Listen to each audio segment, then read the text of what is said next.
The story opens on a storm-ridden night, atop a darkened mansion, where the silent assassin Akira confronts a rival assassin vying for the same target. Though clearly outmatched, the other man refuses to back down and slips a hand beneath his cloak, pulling out a concealed senbon. He lunges forward, hurling the senbon straight at Akira, but to his disbelief, they pass through him like mist. The then assassin draws his sword, and the two collide in a violent dance of steel and sparks. Their blades collide again and again until Akira knocks the man's weapon spinning into the air. The rival assassin quickly switches tactics, pulling out throwing knives and sending them flying. Akira dodges smoothly, but his opponent fires one last hidden projectile. To his horror, Akira vanishes right before his eyes, reappearing silently behind him. The man searches desperately for an opening, but Akira blocks every strike and forces his arms down. In a final attempt, the assassin swings with a kick from his bladed boot, but Akira anticipates the move, pierces his arm, then snaps his leg and sends him crashing to the ground. Though he has a few tricks left, the defeated assassin accepts his loss as his own blade, which is still midair, comes down and lands on him. With the threat gone, Akira slips into the mansion like a shadow, entering the dimly lit room where his target lies asleep. For a brief moment he hesitates, but then he raises his blade to finish the job. Long before all this, Akira lived an ordinary life as a student in Japan. During one typical afternoon, a group of girls invited their friend Tsukasa to join them for lunch. He politely declined, saying he had duties to handle for the student council, which left them impressed by how seriously he took his role as president. Nearby, a girl named Shiori received thanks from classmates she had just helped. At the same time, Akira sat quietly, reading a novel on his phone. His friend Nanes walked up and asked if he enjoyed reading isekai stories, but Akira simply replied that he read whatever was free. Laughing, Nanes told him to share any new recommendations before heading off. As Akira watched him go, a few girls whispered, wondering who Nanes had been talking to. As Akira eats alone, even he found it strange that someone actually talked to him, considering how invisible he is to everyone else at school. Without warning, Akira's phone begins to flicker and distort, and a strange inky darkness spreads across the ceiling of the classroom. The shadows twist into the shape of a glowing circle, and luminous symbols gather beneath each student's feet. Everyone freezes in shock as a bright flash envelops the room. Then, the next instant, they find themselves standing inside an enormous hall. As confusion sets in, a peculiar man in priestly robes steps forward and informs them that the king will arrive shortly. When the priest moves aside, a regal-looking man and a young princess appear before them, prompting murmurs of curiosity among the group. The man introduces himself as the ruler of a distant world called Morrigan. He explains that they've been brought from another realm to aid the Retis Empire, located on the human side of the continent. The kingdom is currently under siege by demonic forces, and the king claims that warriors summoned from another world are the only ones capable of defeating the demon lord. The students caught up in the excitement begin to fantasize about their own grand adventure, but the priest cuts through the enthusiasm, stating that only one among them carries the mark of the true hero. To discover who it is, each student is asked to place a hand on a glowing orb that reveals their class. A boy named Waki steps up first and discovers he's been given the class of Beast Tamer. Though he's not the chosen one, the priest reassures him that his abilities still hold great value. Next, a girl named Yuki learns she's a disenchanter, while Tomoya receives the title of knight. And when Shiori discovers she's a healer, the priest announces that anyone can now check their class and stats on their own without the orb. The students eagerly open their status screens, and Nanas finds out he's a wind-type mage and turns to ask Akira what class he got. Akira responds quietly, revealing that he's been labeled an assassin, but he's baffled by how absurdly strong his numbers are. Then Tsukasa approaches the orb, and it glows brightly as it displays the hero class. The priest reacts with praise, stunned by the potential shown in his stats, and the rest of the students erupt into cheers for their charismatic class president. Akira, however, watches in silence because his instincts tell him something's off. If Tsukasa is the hero, why are his numbers so unimpressive when Akira's own stats are leagues beyond anything he's seen? As Nanas encourages him to show his class, Akira hesitates because he doesn't trust the king or his story about a demonic invasion. Choosing to stay hidden, Akira casts a concealment spell to suppress his presence. Seconds later, Nanas looks around in confusion, thinking Akira vanished, and walks away, while Asahina opens his status screen. Once everyone finishes checking their abilities, the priest announces that preparations for custom gear are underway and encourages the students to get some rest in their assigned quarters. Relieved that no one uncovered his secret, Akira quietly slips in with the rest of the group, keeping himself hidden under the concealment spell. While moving through the halls, he spots a surveillance device mounted on the ceiling and instantly realizes the king is observing their every move, so it confirms his suspicion that trusting the king would have been a mistake. But what Akira doesn't realize, however, is that a knight has been trailing him from the shadows. At night, Akira locates an unused storage room and decides it's a good place to lie low. After settling in, he sneaks back out, determined to gather information. As he surveys the city's unfamiliar skyline, he's struck by how surreal it all feels. This really is another world. He bounds effortlessly between towers, stunned by how far his enhanced abilities have taken him. Midway through his scouting, he picks up the sound of voices nearby and quickly hides himself to listen in. Inside the chamber, the princess is speaking to the king, and she refers to the summoned students as naive kids with rare powers. The king, clearly confident, tells her to move forward with their plan, so she nods and exits the room. Hidden just a few feet away, Akira narrows his eyes, wondering what exactly the king has in mind. He briefly considers ending it right there. He could kill the man before anyone noticed. The king suddenly shivers, sensing something off, but when he turns around, the room appears empty, and he returns to his work. The following morning, Akira remains under concealment while grabbing some food. He debates whether to warn the others, but concludes they wouldn't take him seriously, not when they're so easily convinced by the king's lies. At a nearby table, Tsukasa rises and addresses the rest of the students. He praises the king for giving them powerful gifts and insists they owe it to him to help defeat the demon threat. The group, swept up by his speech, rallies behind him with full support. Watching from a distance, Akira can't help but sigh. They've already swallowed the king's fake narrative. Later in the afternoon, the Royal Knight Commander Saren gathers the new recruits outside for their first training session. He introduces himself with pride, boasting that he serves as the kingdom's final line of defense. His companion Jills steps in to gently remind him not to get too carried away. Saren then explains that all the summoned students will undergo a month-long training program before being sent into a labyrinth to face real monsters. Understanding they lack any real battle experience, he assures them that he'll help guide them through the basics.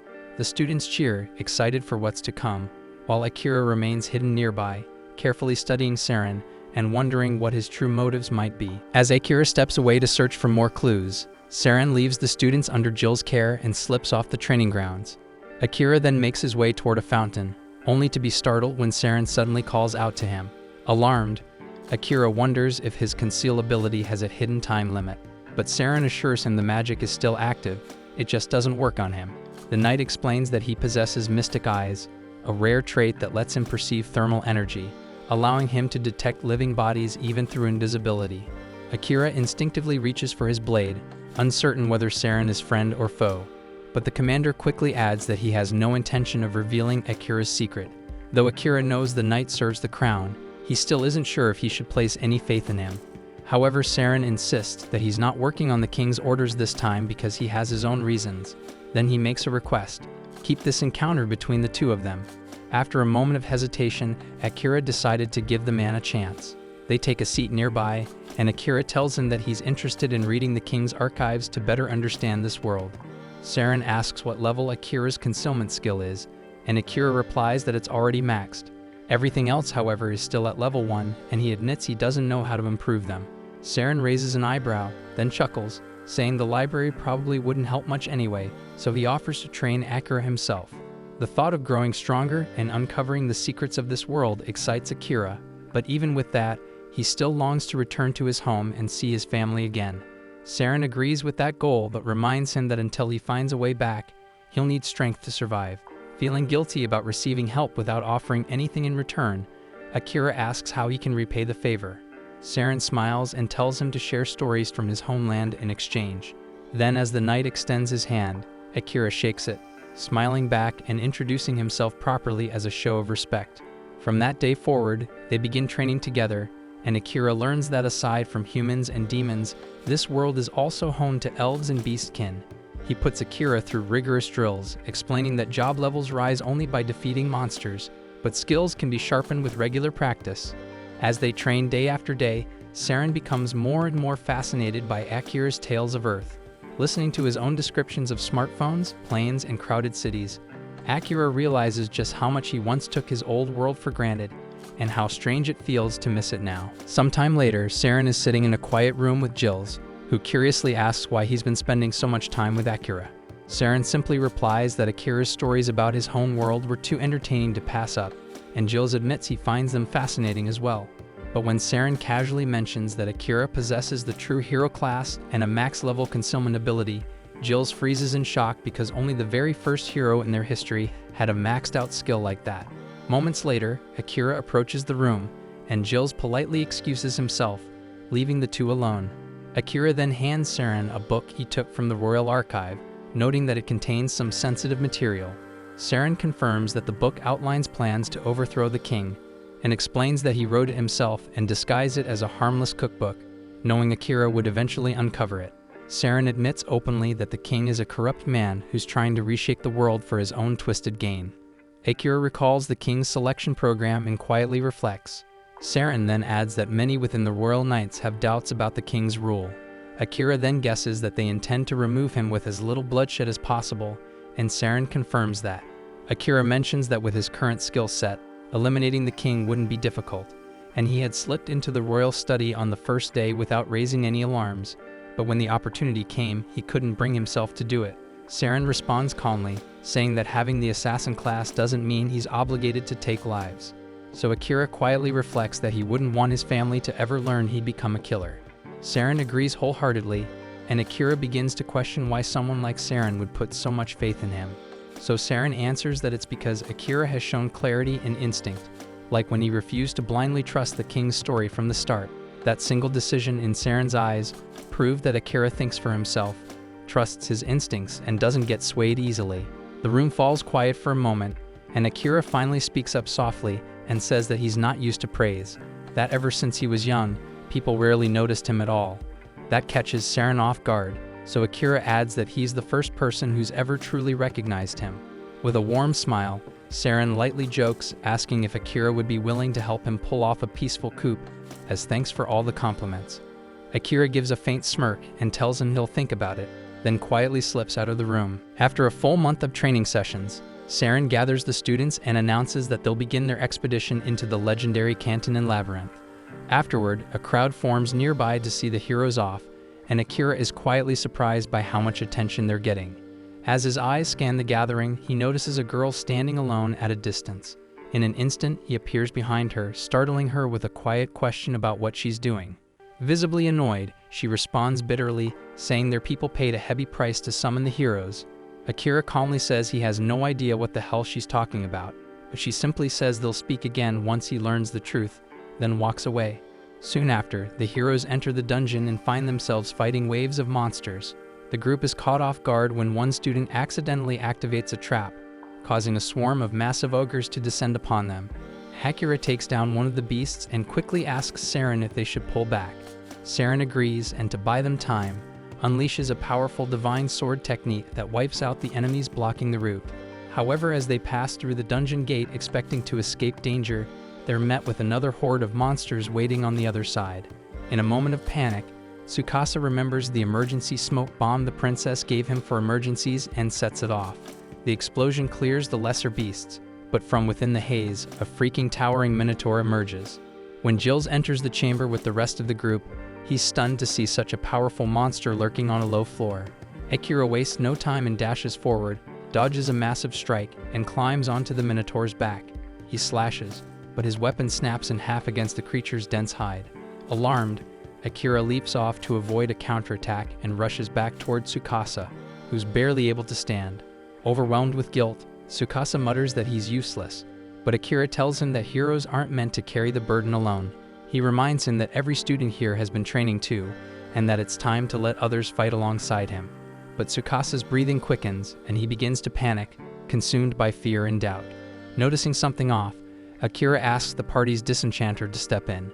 She steps forward, activates her spell, removing a dark curse that had been feeding Tsukasa's fear, and as soon as it's lifted, Tsukasa regains clarity. With Tsukasa stabilized, Akira turns to Saren and asks if it's time to use the technique they discussed. Saren gives a firm nod and launches a flash of lightning that crashes into the Minotaur, stunning the beast in front of the awestruck students. Seizing the moment, Akira disappears into the shadows and reappears silently behind the monster, ready to unleash his ultimate shadow-based spell. Then, out of nowhere, dark tendrils burst from the shadows, wrapping around the Minotaur and piercing straight through its body. The creature is completely trapped, unable to move, as Akira drags it deeper into the darkness. Its enormous form slowly disappears until only its severed head remains behind, and then the darkness devours that too. Even though he took it down, Akira still lacks full control over his shadow powers, and now the unstable energy inside him begins to surge violently, slipping out of his grasp. Luckily, Saren rushes in and helps stabilize him, coaching Akira through the process until he's able to calm his mind and retract the tendrils. Once the danger has passed, the group returns to the castle. There, Saren commends Akira for completing the mission. It was because of him that everyone returned safely. But while the shadow technique is undeniably powerful, it puts a heavy strain on the body, so Saren warns him not to use it unless truly vital. To acknowledge his efforts, Saren hands Akira a gift, a katana. He explains that the blade was originally forged by the very first summoned hero centuries ago. Akira thanks him for the weapon, but he's curious why give such a legendary blade to him instead of the kingdom's current hero Tsukasa. So Saren replies that Tsukasa already possesses the holy sword meant for battle. Besides, the king would definitely become suspicious if he saw Tsukasa carrying this one, especially since Saren technically stole it from the royal vault. Akira gets the picture and accepts the weapon, quietly thinking it's amazing that he now wields the same sword used by the original hero. But that thought leads him back to the unresolved issue with Tsukasa. Though they had managed to confirm that he was under a curse and had partially alleviated it with a disenchantment spell, the root of the affliction still remained, so Akira intends to get to the bottom of it. At night, he sneaks into the princess's chambers and finds her mid-ritual, enhancing the curse on Tsukasa with a glowing crystal, her magic steadily transforming him into a mindless puppet. Without hesitation, Akira slices the crystal clean in half, disrupting the spell. That should neutralize the curse at least for now. But Akira isn't finished. With his blade drawn, he places it at the princess's throat and demands to know why she is doing this shit. Her response is cold and mechanical. She claims she's acting for the king's sake. But as Akira looks closer, he realizes something chilling. There's no emotion in her eyes, no will, no intent. She isn't choosing this path, and she's just another victim under someone else's control. Killing her wouldn't make sense, not like this. So without another word, Akira lowers his sword and silently walks away. Still, Akira probably should have finished her off because the moment he leaves, the princess walks over to her closet, revealing a hidden stash of cursed crystals, one for each of his classmates. And without hesitation, she begins activating them. Not long after, Akira brings a few of the shards to Saren, hoping he might know something. The moment Saren lays eyes on them, his expression darkens. He mutters under his breath, frustrated that the king is still pursuing this madness. He tells Akira he's seen these kinds of crystals before. Then he asks if Akira made direct contact with the princess while destroying the one on Tsukasa. Akira admits he did, and he confronted her on purpose, hoping to understand her motivations. Saren shakes his head and explains that there's no real point in trying to reason with her. At this stage, she's nothing more than a tool being manipulated by the king. Still, Saren says Akira's done enough for one night and advises him to get some rest. But not at the castle because things have changed now. With Tsukasa's crystal destroyed, the princess will likely move on to targeting the rest of their classmates. The only reason Akira is safe for now is because she doesn't know who he really is. But now that she knows someone is working from the shadows, Saren's certain the castle guard will be conducting a full sweep tonight, so hiding in storerooms won't work anymore. Akira apologizes for blowing his cover without thinking through the consequences. But Saren simply smiles and tells him there's no need to be sorry. Making mistakes is just part of growing up, and it's his job, as the adult in the room, to help pick up the pieces.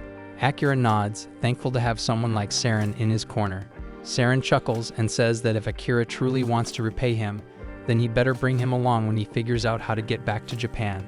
That night, Akira sleeps up in one of the trees outside the castle, but his rest is cut short by the sound of chaos echoing through the courtyard at dawn. Curious, he sneaks back to see what's going on. He spots a group of guards gathered around with a few of his classmates. Among them is Tsukasa, who lights up the second he sees Akira approaching. He looks relieved, but also deeply shaken. Akira's heart lifts for a second, happy to see that Tsukasa appears to be free from the curse.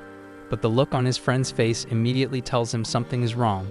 Tsukasa runs up to him in a panic and asks where he's been. Akira casually replies that he was just resting, but asks what happened here. He was expecting something minor. Instead, his eyes fall on the scene behind the crowd, and he freezes.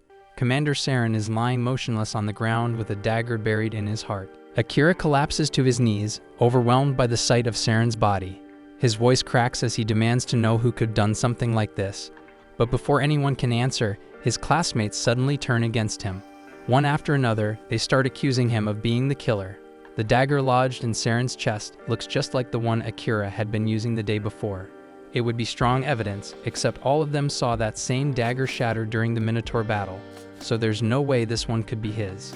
Still, that doesn't stop them, and they insist Akira's behavior has always been suspicious, constantly vanishing and reappearing whenever he wants, so that's reason enough for them.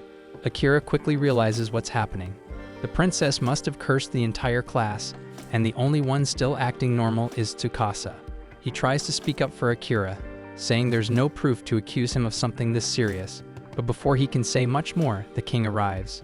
With a cold, commanding tone, the king announces that Akira is guilty of high treason for assassinating Commander Saren. He gives a direct order. Akira is to be executed on the spot. Akira glances at the princess, and in that split second, he catches the faintest smirk curling at the edge of her lips, and right away, he realizes the whole thing is a setup. There's no point trying to explain anything because no one will believe him. As the guards move in with their weapons drawn, Akira activates his concealment skill, vanishing before their eyes. Furious, the king orders his men to sweep the entire castle, and he wants Akira found now. Meanwhile, Akira silently moves through the shadows and approaches Jills, one of the few people he knows he can trust. Once Jills notices him, he quietly tells Akira that the ones who really killed Saren were the king's own assassins. And now that Akira is a target, he needs to escape fast. Jills then adds that Saren had a feeling something like this might happen, so he left behind a bag of supplies just in case. Akira thanks him, grabs the supplies, and escapes the kingdom. Later that evening, the king and princess meet in secret to discuss how smoothly their plan has gone. The king admits he didn't expect it to be this easy to get rid of Saren. But thankfully, the assassins did their job cleanly. The princess informs him that the rest of the class, except Tsukasa, is now fully under her curse. The next step is to find a reason to launch a war with the Eastern nation. The king says the students will be perfect tools for that war, and as for the one who slipped away, he doubts some kid could survive alone out there. But just to be sure, he tells the princess to send the Night Ravens, his deadliest assassins, to track him down. At the same time, Akira had just reached the dungeon, just like Saren once said. It's the best place to stay hidden when you're being hunted. No one in their right mind would think to check a dungeon just to chase after someone, so it should serve as a decent hideout. But food and water are scarce down here, so he'll have to be cautious. Even though Akira can cloak himself with his concealment skill, plenty of monsters still exist that rely on enhanced senses like smell and hearing.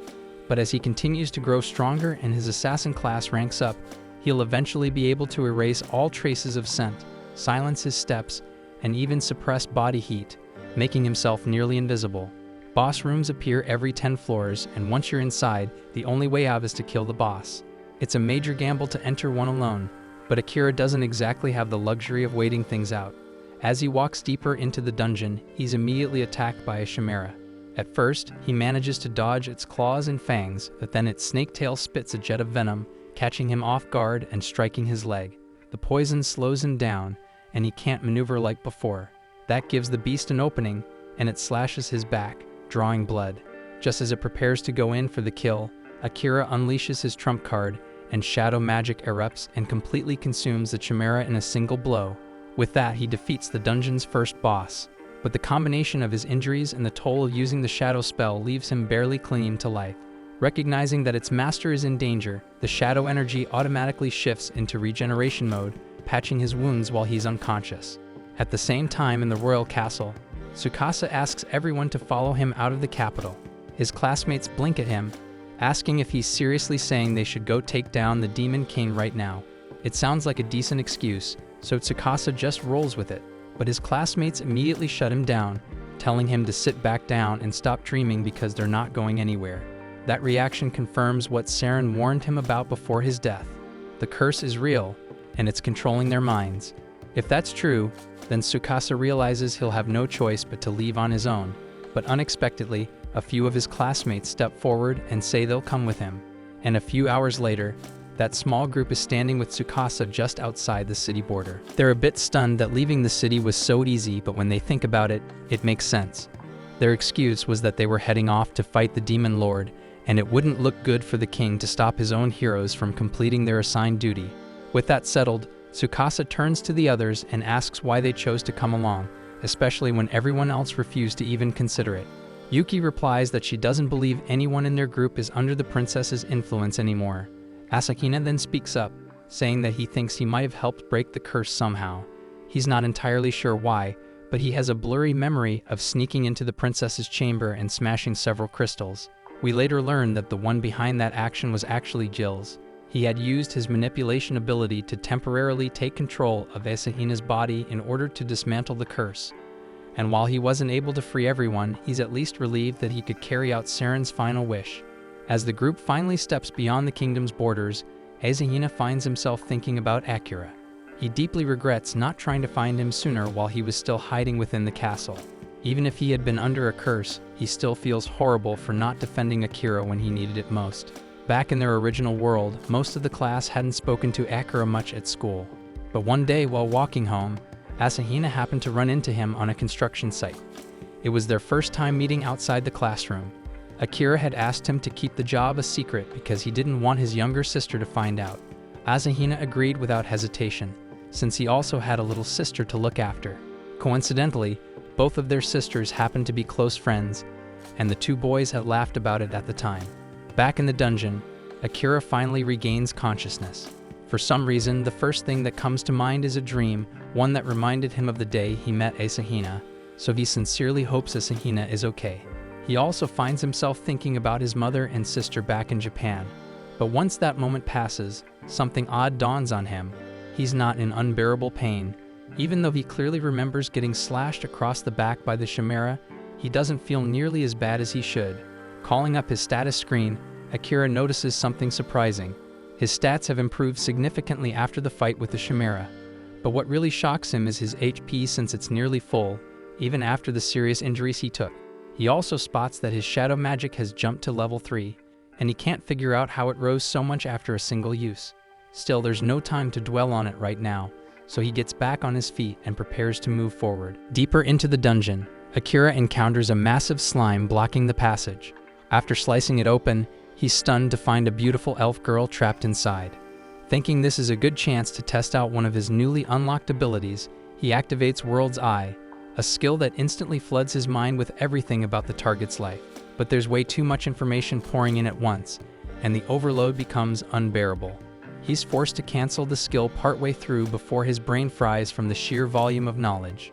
Looking at her status, he notices her HP is dangerously low, barely at 2%. Akira gently lifts her and carries her up to the 69th floor, where there's a calm water pool. He sets her down to rest and recuperate. Sometime later, she stirs awake, and Akira offers her water to help her recover. He tells her to try and get more rest, but she admits that she's too hungry to sleep, so he whips up a bowl of warm porridge and hands it to her. Grateful, the elf girl, who introduces herself as Amelia, digs in without hesitation. Once she finishes, she looks around and asks how she ended up here, since her last memory was being much deeper in the dungeon. Akira tells her he carried her up to the nearest water source so she could recover safely. She's surprised by his kindness, admitting that no one has ever gone out of their way to help her like that, not even once. A few hours pass, and Amelia's back in top form. Together, they descend all the way to the 80th floor. Akira starts to wonder why she's still tagging along, and he figures she'd want to return to the surface after everything. But Amelia tells him she has no intention of leaving. She came down here to conquer the dungeon herself, and she's not leaving until that goal is met. Eventually, they enter the boss chamber, and the moment they step inside, a massive dragon lunges at them. They leap in opposite directions to avoid being flattened. Amelia reacts first, using gravity magic to pin the creature down, giving Akira a chance to strike. But just as he gets close, the dragon locks onto him and swats him out of the air. From the ground, Akira hears Amelia shout, telling him the dragon is tracking his mana signature, so he needs to disperse it throughout the environment. Problem is, Akira doesn't know how to do that. So instead he improvises, pulling in surrounding mana and unleashing it as a raw blast of energy before rushing in and driving his blade straight through the dragon's eye, ending the battle. The dragon collapses, lifeless. But Emilia looks at Akira, baffled by what he just did. He explains that since he didn't know how to hide his own mana, he just used the ambient mana around them as a weapon instead. She stares at him in disbelief because normal people can't do that. But before she can ask how he pulled it off, the dragon's body suddenly starts to glow brightly. The dragon suddenly shifts its form, morphing into a massive blue cat, leaving both Akira and Emilia stunned by the unexpected transformation. Emilia quickly activates her World Eye ability and examines the creature, soon identifying it as a shapeshifter. That revelation explains how it was able to assume the form of a dragon. With that knowledge, everything starts to fall into place. After all, a true dragon would have been far tougher and more resistant than this oversized feline pretending to be one. Akira is amazed at how effortlessly Emilia is able to use her World Eye, and she turns to ask why he hasn't activated his own. He recalls the last time he tried, when it felt like his brain was about to split in half, and assumes it must be because his level isn't yet high enough to handle it safely. But Emilia disagrees and believes that the real issue is that Akira is subconsciously rejecting the skill, which is what's actually preventing him from using it properly. Right then, the black cat awakens and starts to speak. He seems annoyed that he was defeated by a mere human and an elf, especially since he had transformed into a dragon just for entertainment. Akira is stunned to hear the feline talk, but his shock seems to offend the creature. The cat sternly tells him not to lump him in with the mindless, low-level beasts driven solely by instinct because he is a higher being, created directly by the demon lord himself. Akira, however, remains unfazed and responds that it doesn't matter either way because after that last blow, the cat is in no shape to continue fighting. The black cat shows no concern about dying, but before he goes, he has a message for Akira. He slowly rises to his feet, his body now radiating a dark, threatening aura, and announces that the demon lord is waiting for him in his castle deep within the volcano region of the demon continent. That declaration instantly raises Akira's suspicions, and he demands to know how the demon lord even knows about him, and why he would want him to visit his domain. The cat answers that the demon lord is a being beyond mortal comprehension, and thus he cannot explain anything further. Exhausted, the cat lies back on the ground and tells Akira to finish him off, but Akira refuses. The cat scoffs and tells him to stop acting noble, insisting that humans see all demons and monsters as enemies anyway, so killing him should be expected. But Akira doesn't share that belief because to him the true enemy is the king, not demons, and he's not willing to accept that they're automatically the enemy just because they're different. However, Emilia steps in and reminds him that the door to the boss's room won't open unless the boss kills them, or they kill the boss. The cat agrees with Emilia's logic and sarcastically asks Akira if he's planning to starve to death in this room. Curious, he questions why Akira refuses to kill him, and the response is both unexpected and strangely simple. Akira explains that he's a cat person, and unlike other monsters, this one can actually speak. So he's convinced there must be a workaround that allows them to leave the boss room without resorting to killing the creature. That's when Emilia recalls an alternative method.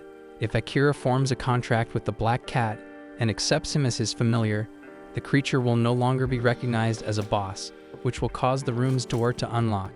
The black cat scoffs at the suggestion, mocking the idea by stating that only a seasoned magic user with precise mana control could ever perform such a ritual, and he doubts Akira has the capability. Emilia disagrees and reveals that Akira has already surpassed the minimum requirement for the ritual, and she reminds the cat of how Akira previously separated his mana from his body in order to disorient him, an advanced maneuver only the first hero has ever pulled off. She believes Akira is more than capable of completing the ritual, although she admits she can't guarantee his success. Akira then asks what happens if he fails, and the black cat warns that either one of them will die, or in the worst case, both of their lives may be lost. Despite the risk, Akira is ready to go through with it, though the cat remains confused as to why he would even take such a gamble. With a resigned tone, the cat tells him to go ahead, claiming he no longer cares whether he lives or dies. That cavalier attitude irritates Akira, who snaps back at the cat's indifference toward life, but the feline calmly replies that continuing to live holds no meaning for him anymore. Akira decides to address that mindset later, but for now he turns to Emilia and asks how to begin the ritual. She explains that the first step is to give the cat a new name. After a moment of thought, Akira names him Knight, inspired by the cat's dark fur that reminds him of the night sky. The cat remains silent, showing no reaction to the name, so Akira proceeds to the next step, infusing mana directly into Knight's paw. Amelia warns that once the mana transfer begins, there's no turning back. If Akira loses control during the process, it could very well cost him his life. But Akira doesn't hesitate, and he's confident in his ability to succeed.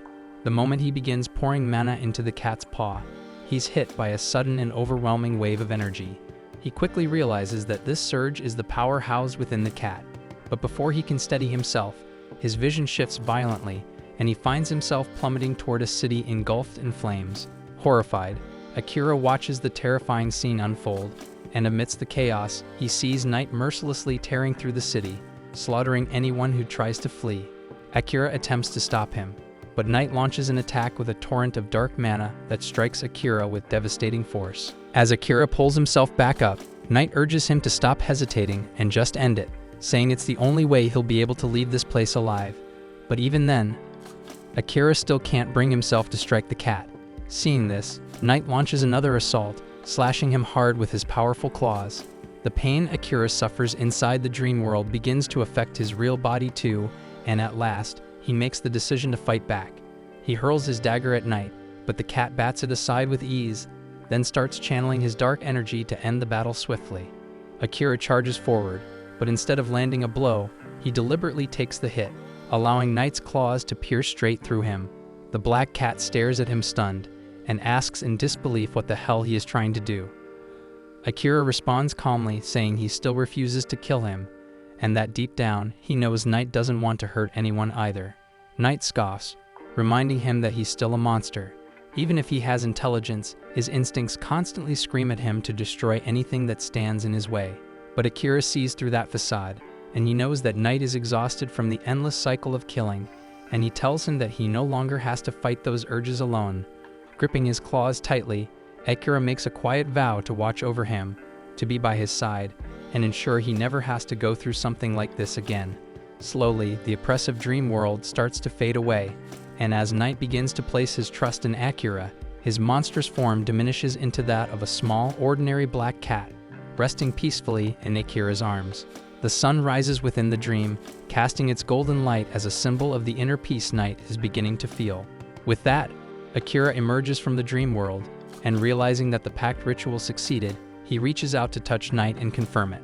A radiant golden mark appears on the back of his hand, and at the same time, the red sigil on Knight's forehead shifts into gold as well. Amelia explains that this is the seal of a successful pact, and their souls have now been spiritually connected. Knight awakens too, gazing up at Akira and expressing his curiosity to see just how far his new master will go. With quiet resolve, he accepts Akira as his master and solemnly pledges his loyalty and life to his service. Amelia steps forward and introduces herself, and Knight, recognizing her as his master's companion, offers her his respect as well. At that moment, a magic circle begins to glow on the ground, signaling that the boss has officially been defeated. Yet Akira appears lost in thought. He says he'd prefer to move on to the next floor, but Knight is still badly wounded. Knight reassures him, explaining that the door will remain open until they decide to use it, so there's no need to rush. He opts to take some time to heal, and Amelia suggests that this might be the perfect opportunity for all of them to get to know each other better. Knight immediately agrees, and Akira can't help but be a little surprised by just how fast his new companion's personality flipped. Meanwhile, Tsukasa and his group arrive in a nation established by a hero, who like them was summoned from Earth. They're stunned to find that the entire country mirrors the appearance of historical Japan. The surroundings feel oddly nostalgic, and for the first time in a while, they start to relax before sitting down to discuss their next steps. Tsukasa brings up the most immediate concern, their finances, pointing out that they're only a month away from running out of money and being left without a place to stay. One of the guys suggests they become adventurers, saying it's the most suitable occupation for people like them. Tsukasa agrees and then shifts the conversation to their next priority, gathering information. He proposes they seek out someone well-versed in the ways of this world and also dig through books that might contain useful knowledge.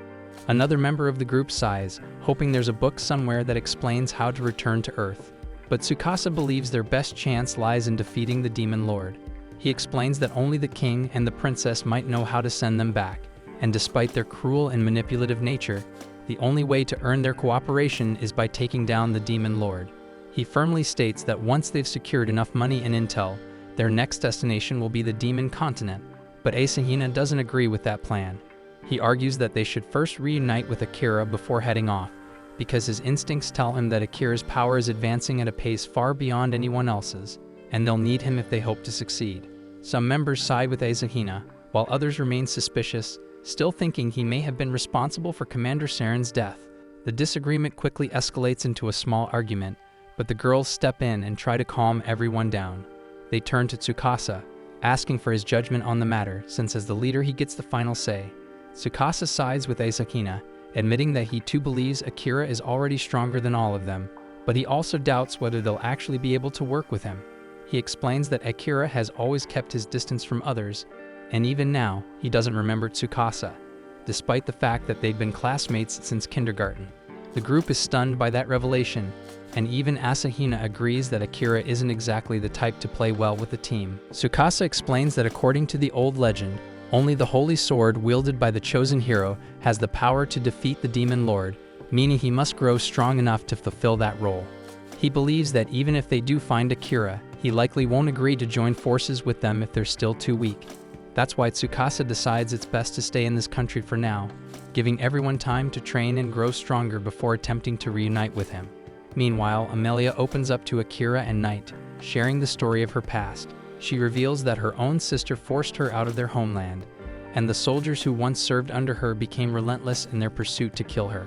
Eventually, they cornered her near a cliff, and in a desperate move, she used her gravity magic to plunge into the river below, which carried her far away to safety. But she was badly injured and utterly exhausted, and that's when a black slime appeared and swallowed her whole. The next thing she remembered was waking up inside the dungeon, moments after Akira had rescued her. Akira feels sympathy after hearing her story, but Knight picks up on a few strange details. He points out that slimes typically don't devour people, and even if one had swallowed Amelia, she would have been digested long before Akira found her. Amelia admits that she doesn't fully understand it either, but she's thankful to that slime regardless, because it somehow brought her to Akira. Akira gently tells her that she should consider returning to her homeland and trying to reconcile with her sister, but Amelia has already given up on that idea.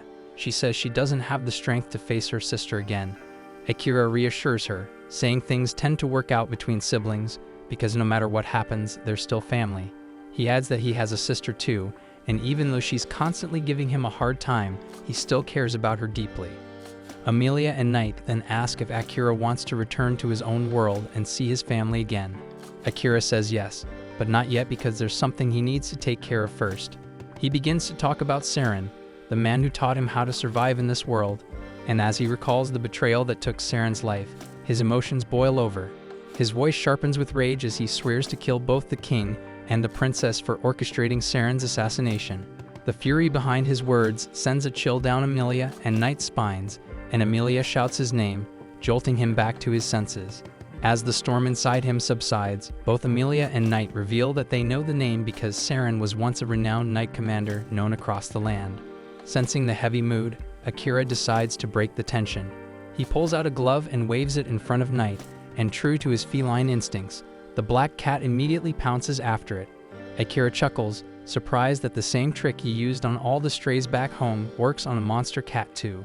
Amelia, intrigued, asks to give it a try herself, and before long, both she and Akira are playfully cuddling with Knight, enjoying the soft, warm comfort of his fluffy fur as the air around them lightens once again. Knight turns to Akira and tells him to take things more seriously, reminding him that their souls are now linked, and if one of them dies, the other will perish as well.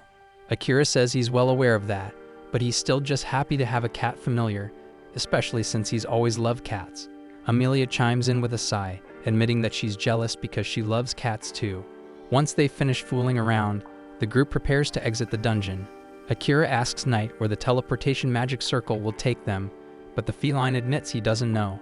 He explains that only a select few demons still remember the ancient craft of creating such circles, and Akira instantly decides that once he reaches the demon continent, he'll track those demons down and make them work for him.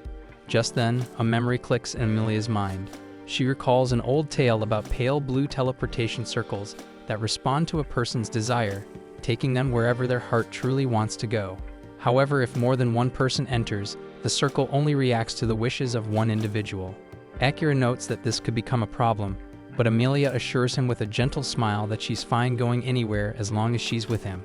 Akira doesn't dwell on her words, but as he steps into the magic circle, his thoughts briefly drift to his family. He wonders if the circle could possibly take him back home, but quickly shakes the idea away because his priority right now is revenge. With that, the magic circle lights up, and the group is instantly teleported to a dense forest where a massive, awe-inspiring tree towers in the distance. Amelia freezes in shock at the sight, while Knight calmly identifies the tree as the World Tree. He tells them that they've arrived in the Forest of Elves. Amelia is stunned they ended up here, but Akira finds it to be a welcome turn of events. Suddenly, an arrow flies through the air, aimed directly at Amelia. Fortunately, Akira spots it just in time and swiftly pulls her out of harm's way. He immediately charges toward the source of the attack, batting aside a second arrow with his dagger and closing the distance in a flash. In one fluid move, he brings the hidden archer down to the forest floor, and Amelia quickly identifies him as Liam. Liam scowls and says he never imagined he'd run into the traitor while investigating the strange light in this area. He warns Amelia to flee if she wants to survive, but Akira is in no mood for empty threats. He knocks Liam out cold, uninterested in his dramatic declarations. However, his moment of action was just a bit too late, and he looks up and sees that they've already been surrounded. Leading the elven forces is none other than Amelia's sister Kilika. With cold determination in her eyes, she tells Amelia that since she dared return to the country on her own, her death is now inevitable. But before everything fell apart, Amelia's life had been going exceptionally well. She was the designated heir to the throne of the Elf Kingdom, and she truly believed that her bond with Kilika was unbreakable, or so she thought. Over time, however, that belief began to unravel. Slowly, her most trusted advisors and even the royal guards started to turn against her. Eventually, Kilika delivered a devastating accusation, claiming that Amelia had committed a heinous crime. And without conducting any sort of investigation, the guards hastily concluded that Amelia was guilty, solely based on the fact that she was born a child of blight. Branded as a threat, she was forced to flee the kingdom before Kilika, and her forces could bring her down. And now that they're face to face once more, Amelia is completely at a loss. She tries reasoning with Kilika, insisting she'll leave voluntarily, so there's no need for conflict, but Kilika is determined to capture her at any cost. Before Kilika can make a move, however, Akira steps forward and positions himself protectively in front of Amelia. Kilika sharply questions Akira, demanding to know who he thinks he is to meddle in elven affairs. He replies calmly that he only met Amelia yesterday, but he genuinely likes her, and he won't stand by while Kilika speaks to her in such a way. He also points out that Kilika keeps calling Amelia a criminal and asks her directly what crime Amelia supposedly committed. In response, Kilika rolls up her sleeve to reveal a deep, discolored bruise stretching across her arm. She claims that Amelia once gave her a potion that was secretly laced with poison, an act that even within royal bloodlines is absolutely unforgivable. Amelia immediately defends herself, insisting that the mixture she gave Kilika truly was just a potion, but Kilika brushes it off and says no one would ever believe that story. She then steps closer to Akira and stares directly into his eyes. Sensing Kilika's intention, Amelia quickly warns Akira to back away, but it's already too late.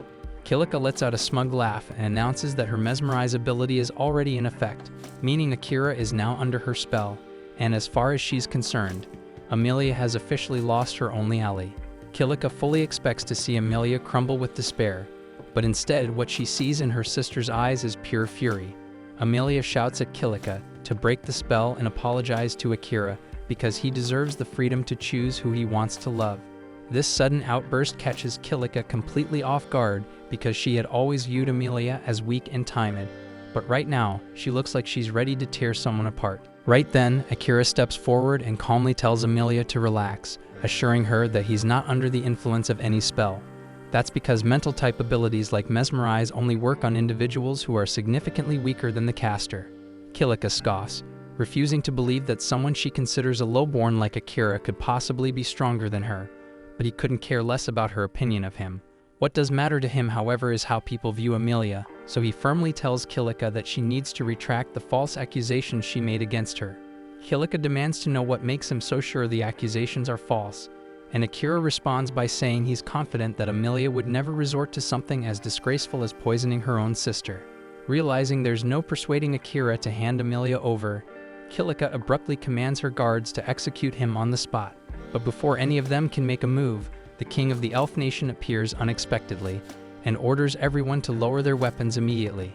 Kilika is stunned to see him, since he was supposed to be away on an extended inspection for several more months. But the king explains that something urgent came up, prompting his early return. He then demands an explanation for what Kilika is doing out here, but before she can respond, all the guards quickly speak up in her defense, claiming she's done nothing wrong. The king immediately suspects that she must have used her mesmerize ability to manipulate the guards, so he commands her to release them from her control at once. Then without hesitation, he walks over to Amelia and offers her a heartfelt apology. He doesn't know exactly what her sister has put her through, but he assures her that Kilika will be held accountable for her actions. After that, he turns to Akira and sternly instructs him to leave immediately, stating that there's no valid reason for a human to be trespassing on elven territory. Amelia steps in to defend Akira, explaining to her father that he's the one who saved her and brought her home safely. And while the king acknowledges that he is thankful for Akira's role in returning Amelia, his disdain for humans remains unchanged, so he insists that Akira leave regardless.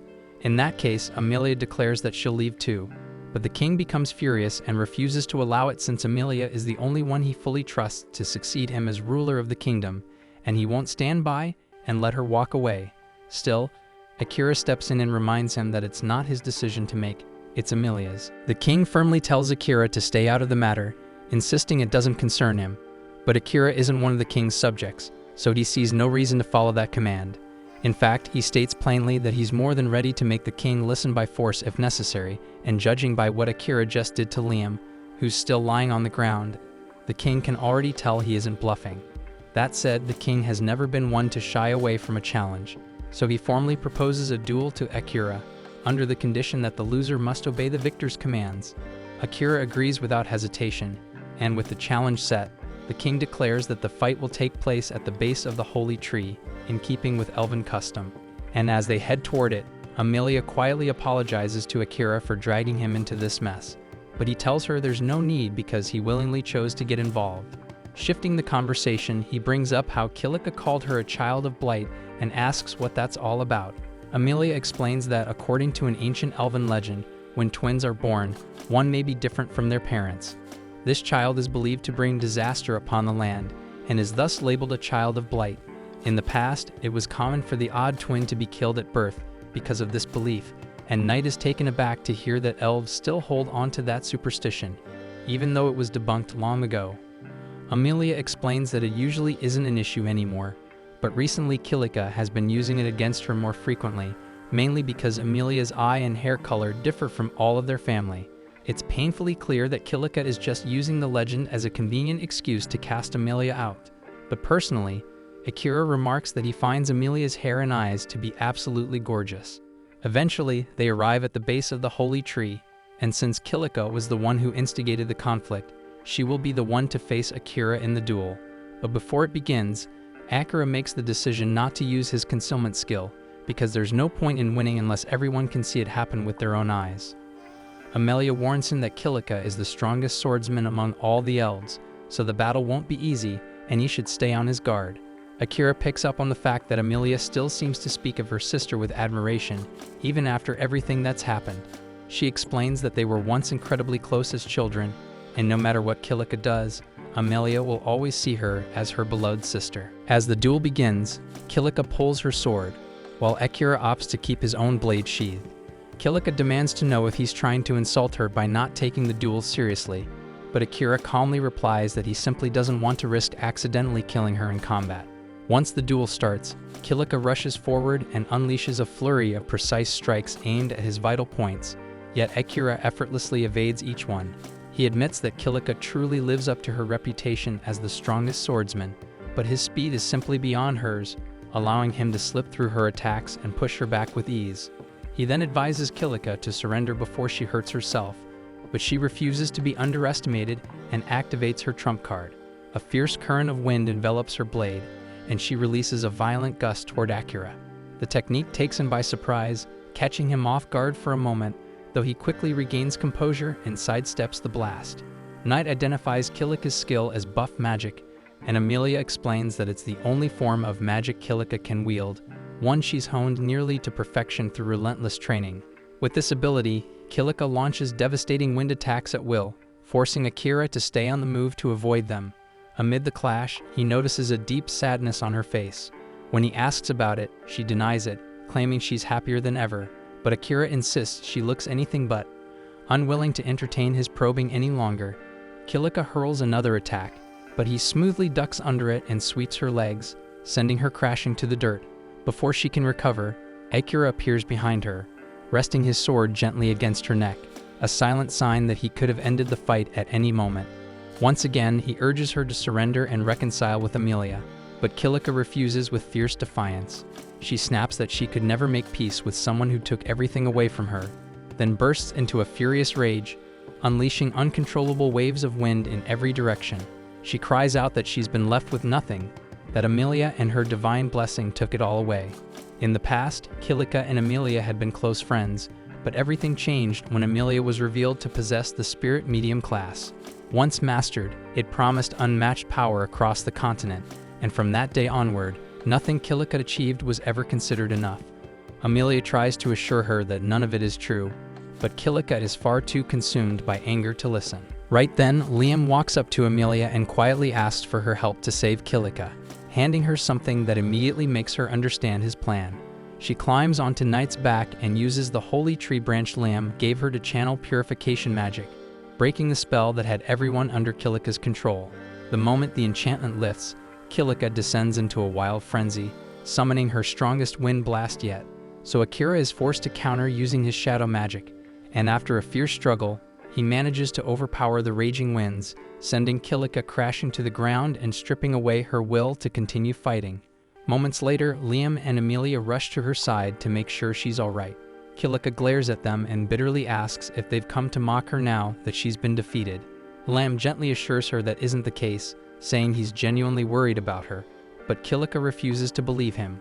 She accuses him of running straight to Amelia the instant the spell wore off, helping her undo what was left of Kilika's magic. Amelia, however, calmly tells her that Liam was never under her spell to begin with. Kilika insists she's lying and tells them to just get it over with, banish her, execute her, anything, because she doesn't want to live like this anymore. But before she can say more, the king speaks up, declaring that if anyone deserves punishment, it's him, for being the reason Kilika ended up this way. Confused, Kilika demands to know what the hell he means, so the king explains that long ago, he sealed away parts of her memory to protect her, though now he realizes that decision was a grave mistake. As he lifts his forgetting skill, all of Kilika's lost memories come flooding back at once. She recalls that when she was a child, she spent her days training near the dungeon. One afternoon, a mysterious stranger appeared near the entrance and told her she could grow stronger much faster if she used one of the strange orbs he carried. Naively trusting the man, young Kilika took one of his orbs and ran into the dungeon to test it out. But the moment she did, a swarm of powerful monsters appeared out of nowhere. Realizing she couldn't take them all alone, she tried to flee, only to discover that the creatures were pursuing her outside. Dungeon monsters weren't supposed to be able to leave their dungeon, yet these were clearly different. Knowing they were heading straight for the elf village, Kilika chose to stand her ground and fight. She held out as best she could, and the chaos quickly drew the attention of nearby elves, who rushed to her aid after realizing something had gone terribly wrong. Liam was the first to arrive, but tragically he was immediately impaled through the torso by a goblin, leaving Kilika to watch helplessly as her friend died right in front of her. The trauma and guilt from that moment nearly shattered Kilika's mind, so the king decided to seal away those memories to protect her from the devastating truth. Also, Liam wasn't the only casualty from that battle, but the situation was ultimately salvaged thanks to Amelia, who used her spirit medium abilities to craft 2 advanced spells, gravity magic and resurrection magic. And with them she was able to bring back everyone who had fallen, ensuring that no lives were truly lost that day. But because Kilika remained the only one unaware of what really happened, those who had been involved slowly and unintentionally began to drift away from her. So Kilika misinterpreted their distance, assumed they had lost interest in her simply because she wasn't a spirit medium like her sister. Overcome by the truth, Kilika collapses in tears, heartbroken that she ended up turning her own sister into an enemy over nothing more than a freaking painful misunderstanding. But Amelia gently tells her that's not true because no matter what happened, she could never bring herself to truly hate Kilika. Kilika knows she has a lot of making up to do for the pain she caused her sister, but Amelia reminds her that in the end, they are still family, and in her heart, nothing will ever change that shit. Later that night, a grand feast is held to celebrate Kilika's change of heart. The king personally thanks Akira for helping bring peace back to their family. As promised, he gives Amelia the freedom to decide her own future, even if that means she chooses to leave on a journey with Akira. On that note, the king asks Akira what his next destination will be, and Akira replies that he plans to head to the Beast Continent, since Knight mentioned it's one of the best places to find high-quality equipment and weapons. At the same time, Asahina and the rest of Akira's classmates are seen boarding a ship bound for the Beast Continent as well. They had originally intended to stay put and wait for Akira to catch up with them, but by now they've grown so strong that the monsters in the Yamato dungeon no longer offer any experience. So rather than waste time standing still, they decided to travel to the Beast Continent and upgrade their gear in preparation for whatever comes next. The next day, the Elf King arranges for a full escort to accompany Akira and Amelia as they head toward the outer borders of the kingdom to continue their journey in safety. Akira thinks the whole thing feels a little over the top, but the king clarifies that there's been a troubling rise in kidnappings along the nearby coastline. Given the current situation, he just wants to make sure both of them are well guarded until they're beyond his territory. In fact, he even admits he'd feel much more comfortable if he could personally assign guards to stay by Akira's side the entire way. But Akira respectfully turns down the offer and agrees to travel by carriage instead. As they ride along, Akira turns to Knight and asks why she kept such a low profile during all the chaos with the elves, especially since she clearly could have stepped in. Knight calmly explains that she didn't want to risk exposing her true identity as a demon, since not everyone would be as accepting as he is. Akira gets it, and he understands why she'd prefer to keep up the act of being an ordinary cat, but he still wonders if the Demon Lord is okay with that, especially if he's still watching. Knight confirms he's right to be cautious. Her senses remain connected to the Demon Lord, so he can still monitor her actions, but she assures him that he no longer holds sway over her decisions, and she has absolutely no plans to betray Akira now or ever. That eases Akira's mind a little, especially considering he might have to face the Demon Lord one day, depending on how things unfold, but Amelia doesn't see it going that way. If anything, she feels like the Demon Lord might actually want to be on friendly terms with him, and surprisingly Knight agrees. After what Akira did yesterday, there's no doubt in her mind that he's caught the Demon Lord's attention. Very few people can manipulate shadow magic effectively in combat, yet Akira managed to shroud himself in it completely. Akira explains it just sort of happened in the moment. He was terrified the magic would spiral out of control and hurt Kilika. But even if it wasn't intentional, pulling out something like that is no small feat. Right then, Akira picks up on something suspicious up ahead, and tells the driver to stop the carriage. He steps out and informs the others that his detection skill alerted him to a group of people further down the road. The driver grabs a telescope and sure enough, spots a group of bandits waiting just ahead. And worse, the bandits also spot them and reveal they're holding an elf hostage. They threaten to kill her unless Akira and the others comply with their demands. So with no better option for now, the group holds back while the bandits toss them a pile of ropes and order everyone to tie each other. At that moment, Amelia steps down from the carriage, and the moment the bandits catch sight of her hair color, they light up with excitement. They immediately recognize her as one of the elf princesses, and if they turn her over to someone like Lord Graham, they're certain to land a massive reward. While the bandits are too busy grinning and whispering about their lucky break, Akira silently activates his presence concealment. In the blink of an eye, he knocks them all unconscious before any of them even realizes what's happening. Afterward, he tells the driver to go ahead and tie them up using the rope they had brought, and as that's handled, Akira starts wondering who this Lord Graham character even is. Luckily, the driver says he's actually heard the name before and explains that Graham is a noble from the kingdom of Guruk. That's enough of a lead for Akira, so he instructs the driver to take the captured bandits back to the elf castle, while he and Amelia will carry on the rest of the way by foot. The driver starts to protest, reminding Akira that his instructions were to escort both of them all the way to the port, but since they're already fairly close, Akira reassures him it won't be an issue. A short time later, Akira, Amelia, and Knight board a ship, and once they reach their destination, Akira plans to gear up with some new equipment to keep pushing his strength even further. Amelia finds it a bit surprising that he's still focused on leveling up, especially when he already seems so powerful. But Akira insists that if he's serious about getting revenge for Saren, then he can't afford to stop now. Knight chimes in and says the port city they're headed for actually has a labyrinth, so if Akira wants to train more, he'll have the perfect opportunity. Still, that's a few days away, so she suggests they relax and enjoy the trip in the meantime. Amelia's practically glowing with excitement because it's her first time sailing, and she tells Akira she's really looking forward to watching the sunset with him. But when she turns to see what he thinks, she realizes he hasn't heard a single word. His attention is completely absorbed in a book, the same one her father gave him as a farewell gift, and he's reading so intently that he doesn't even notice Amelia's annoyed expression. In fact, Akira spends the entire voyage buried in that book, leaving Amelia feeling a bit left out by the time they finally arrive at the Beast Folk continent. As they disembark, Akira notices something off. The only ones doing the heavy lifting around the port are humans. That immediately strikes him as strange, but before he can dwell on it for too long, a group of beastmen steps forward and blocks their path, demanding that he leave Amelia behind and get lost.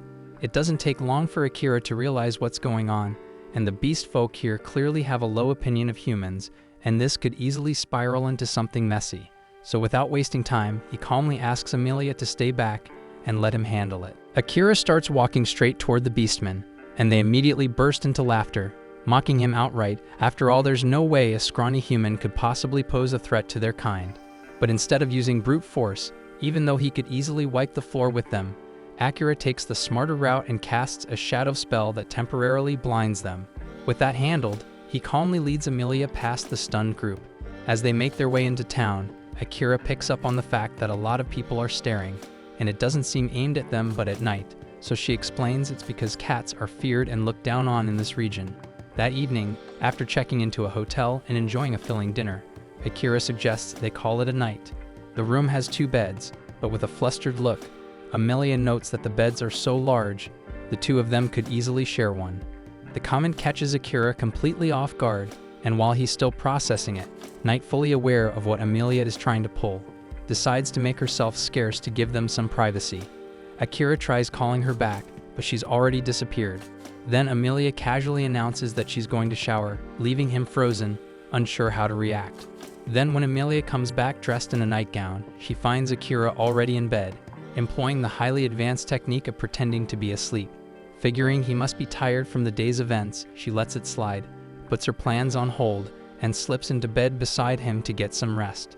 The following day, Knight returns to the room, and upon seeing Akira and Amelia lying in the same bed, jumps to conclusions and assumes they must have gotten a little cozy after all.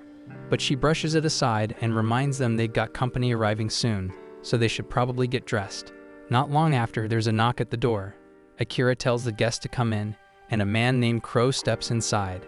Knight introduces him as the top blacksmith on the entire continent, adding that she met with him last night to ask for a favor. Normally, Crow wouldn't take on random requests like this, but when the infamous Nightmare of Adlia asks in person, even he couldn't turn her down. That title catches Amelia off guard, and she wonders what Crow meant by calling Knight that, but there's no time to ask, as Crow immediately requests Akira's weapon so he can take a look. After examining it briefly, he notes that the weapon's clearly been overused, likely in a labyrinth, and has taken quite a beating, and Amelia is stunned that he could figure all that out just from a quick glance. Akira asks if Crow will be able to repair the weapon, and Crow replies that with the right materials and a proper budget, it should definitely be doable. Akira also inquires about the possibility of crafting around 20 throwable assassin knives, but Crow looks taken aback upon realizing Akira is actually an assassin.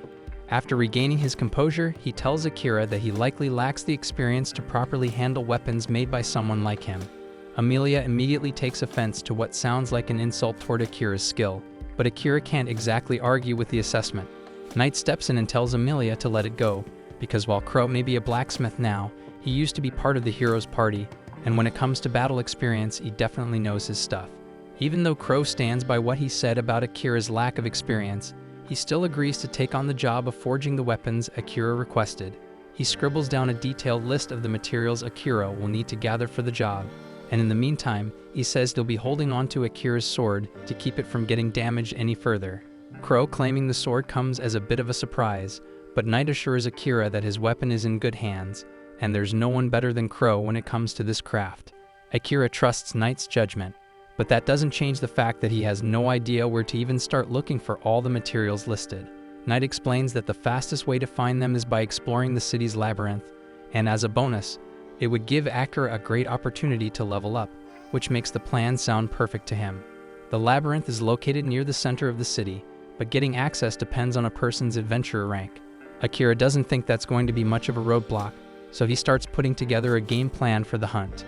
While he's doing that, Amelia asks if it's okay for her to step out for a bit since there's something she wants to discuss with Crow directly. Akira says it's fine by him because he still has a lot of research to do about the labyrinth before diving in anyway, but he does ask Knight to go with her and keep him updated via telepathy if anything seems off. A short while later, Amelia and Knight make their way to Crow's workshop. Once there, Amelia brings up something she'd heard, that during the failed mission to defeat the Demon Lord, only the hero and one beastman made it out alive. That beastman she assumes must have been Crow. Crow tells her she's welcome to mock him, if that's what she came for. But that wasn't Amelia's intent at all. She believes Crow survived because he was strong, and that's why she wants to ask him to teach her how to fight. Crow turns her down immediately, saying he made a decision long ago to never take on another apprentice. He explains that every person he tried to train either quit or fell into a deep depression, so he doesn't see the point in wasting his time.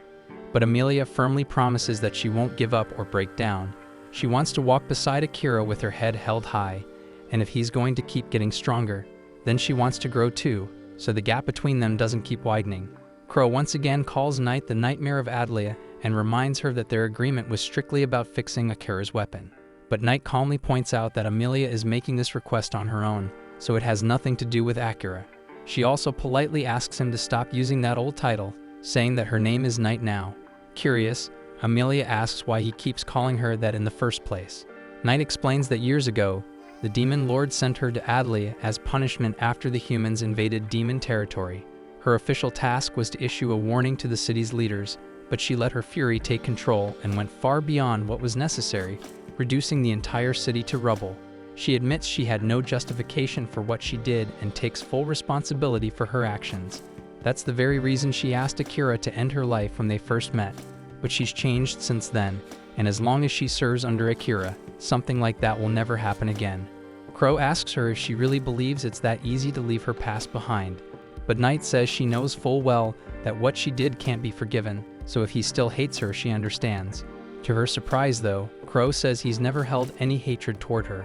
A few years back, after he and the hero party failed to defeat the Demon Lord, Crow was holding a memorial at his sister's grave when Knight happened to appear.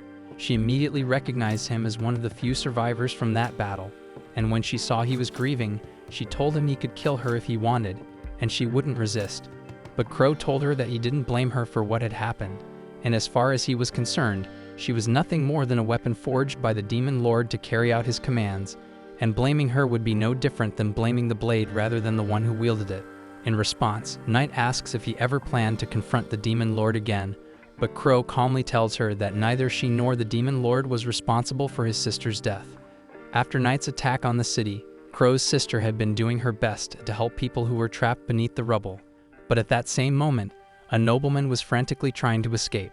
Instead of finding another path, he chose to blast through the area, hitting Crow's sister with a deadly attack just because she was in his way. That man was the one who truly took her from him, so if Crow ever intended to take revenge, it would have been on Lord Graham. But in the end, he never followed through with it, because he knew deep down that his kind-hearted sister would never want him to walk that road. At that point, Amelia cuts in and outright calls Crow a coward for backing out.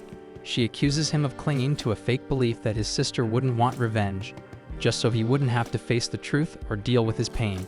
She says she gets it more than anyone because for a long time she told herself the same thing, that she was doing everything for her sister's sake. But Akira helped her realize how far off base she really was. Her words hit Crow hard, so they stir something deep inside him, and he needs a moment to deal with it. So he quietly asks Amelia and Knight to leave him alone for the rest of the day.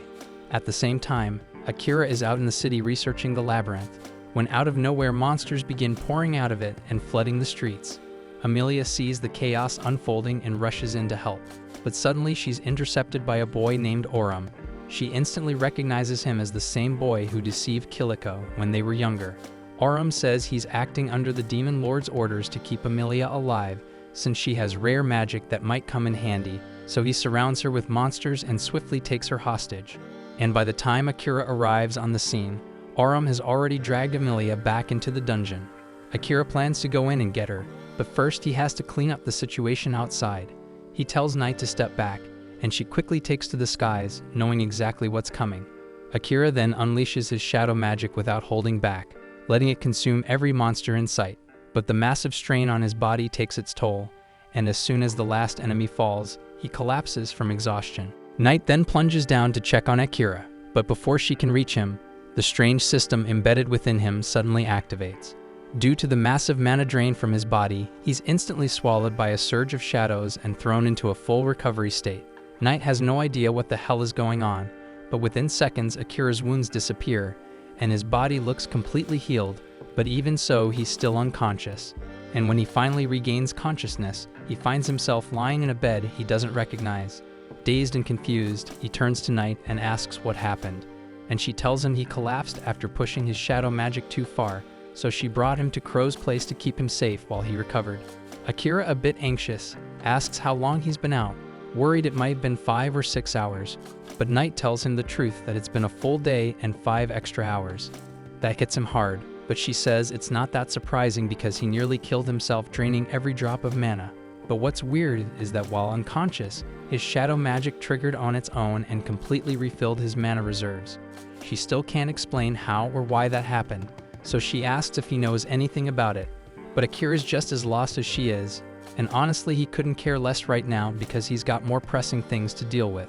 He hops out of bed and, spotting Crow, thanks him for letting him crash there while he was out. But now he has to move. Crow, reading his urgency, asks if he really thinks it's smart to rush in like this since it's already been over a day, so Amelia could be halfway to the demon continent by now. Akira doesn't even flinch because if that's the case, then he'll just go to the damn demon continent and bring her back, but Crow questions how he plans to take on demons with no weapons. Akira snaps that he'll figure it out somehow, even if he's unarmed, but Crow casually gestures toward a nearby table, where all of Akira's gear is fully repaired and neatly laid out, ready for battle, and they've been sitting there the whole time. The fact that Akira didn't notice is enough proof that his head's all over the place, so Crow tells him to take a breath and think clearly before charging in. Realizing the old man's got a point, Akira settles down and checks his weapons. Crow actually reforged his sword into twin short blades better suited for an assassin's style, but it took a ton of materials and effort. So naturally, Crow tells him he expects to get paid back once Akira saves his girl. Crow had one last thing to give him, so he tossed Akira an old ring with the words, "I will lead you anywhere," carved into its surface. Turns out it was forged by a former hero and carries a unique enchantment that it points the wearer toward whatever they desire most. Akira gives it a shot while focusing on Amelia, and right away, a glowing red line shoots out from the ring, pointing straight toward the labyrinth. If she'd been taken to the demon continent, there's no way it would've gone that way, so for some reason, Amelia must still be held somewhere inside the labyrinth. He might not know the exact spot, but just knowing she's still there is more than enough, so he straps on his gear and heads out the door with Night right behind him.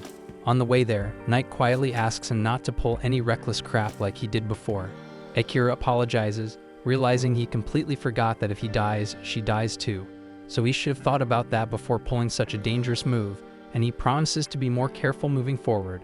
At the same time, deep inside the labyrinth, Amelia is lying across some broken pillars, and Aurum watches her with a satisfied grin since things have gone just the way he wanted.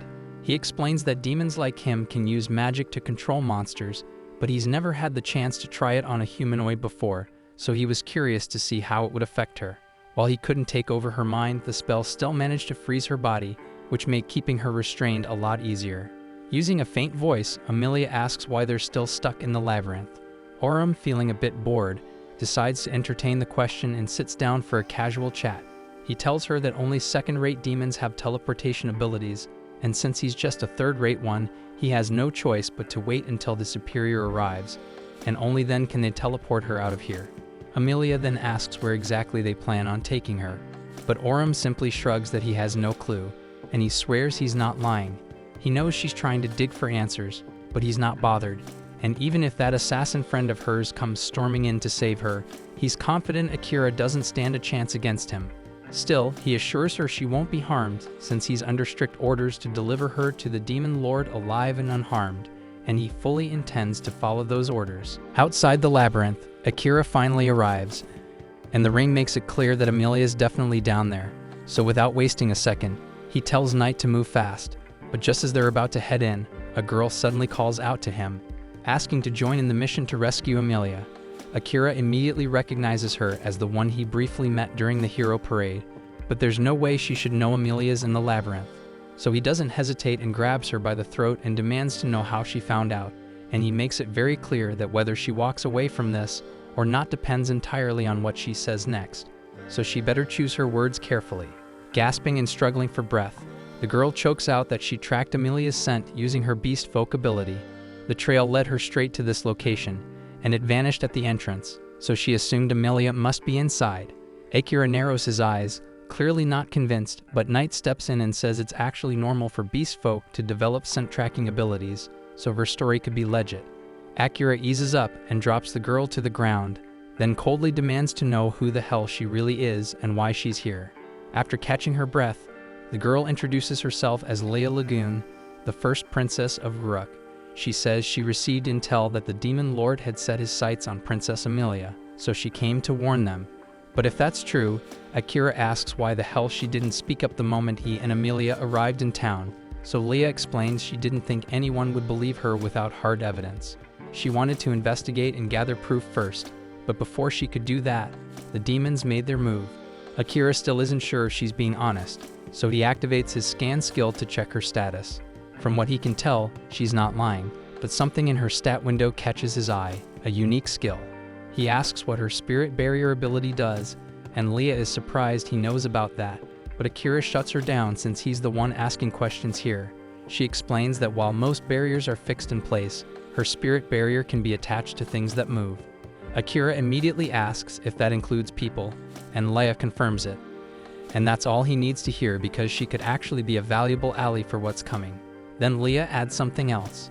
The demon lord is targeting Amelia specifically because he wants her resurrection magic.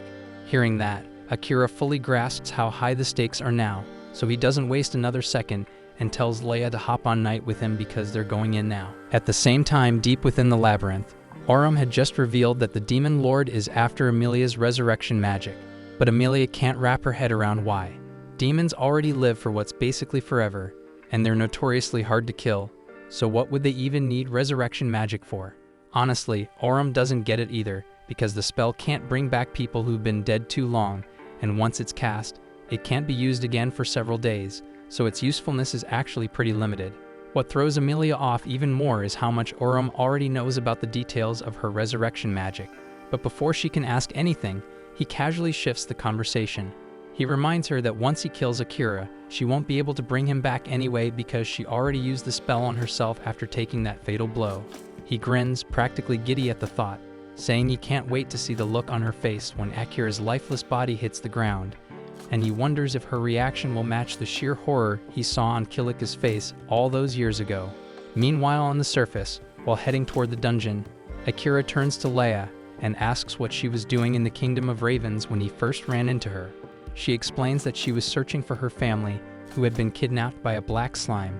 That catches Akira off guard, and Amelia also had a run-in with a black slime, though he's not sure if there's a connection between the two events.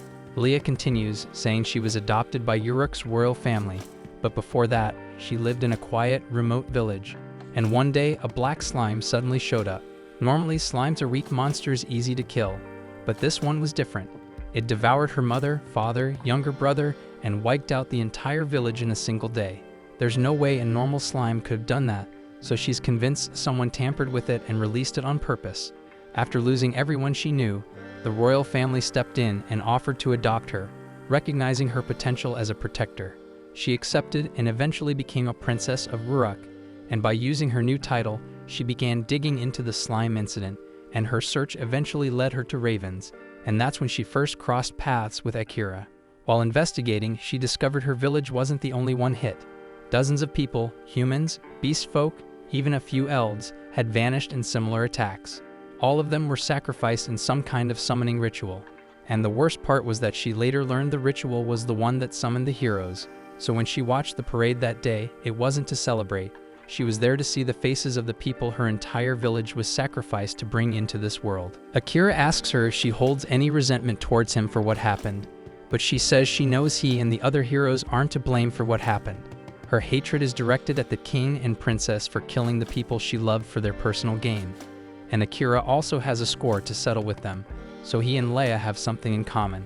While they are on the topic of the summoning ritual, Akira tells Leia that he doesn't believe that the king actually summoned them to fight against the demon lord, and Knight tells him he's right to not believe it because it's a bold-faced lie.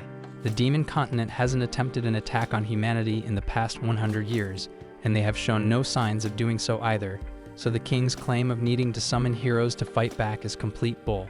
The group eventually arrives inside the labyrinth, and the way things work here is that you must defeat a certain number of monsters on each floor before you will be allowed to progress to the next.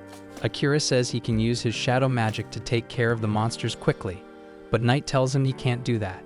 He's going to have to fight a demon when they find Emilia, so it's a bad idea to risk exhausting himself before they get there. But Akira says they have no other choice since Leia can't fight, and he's the fastest one here.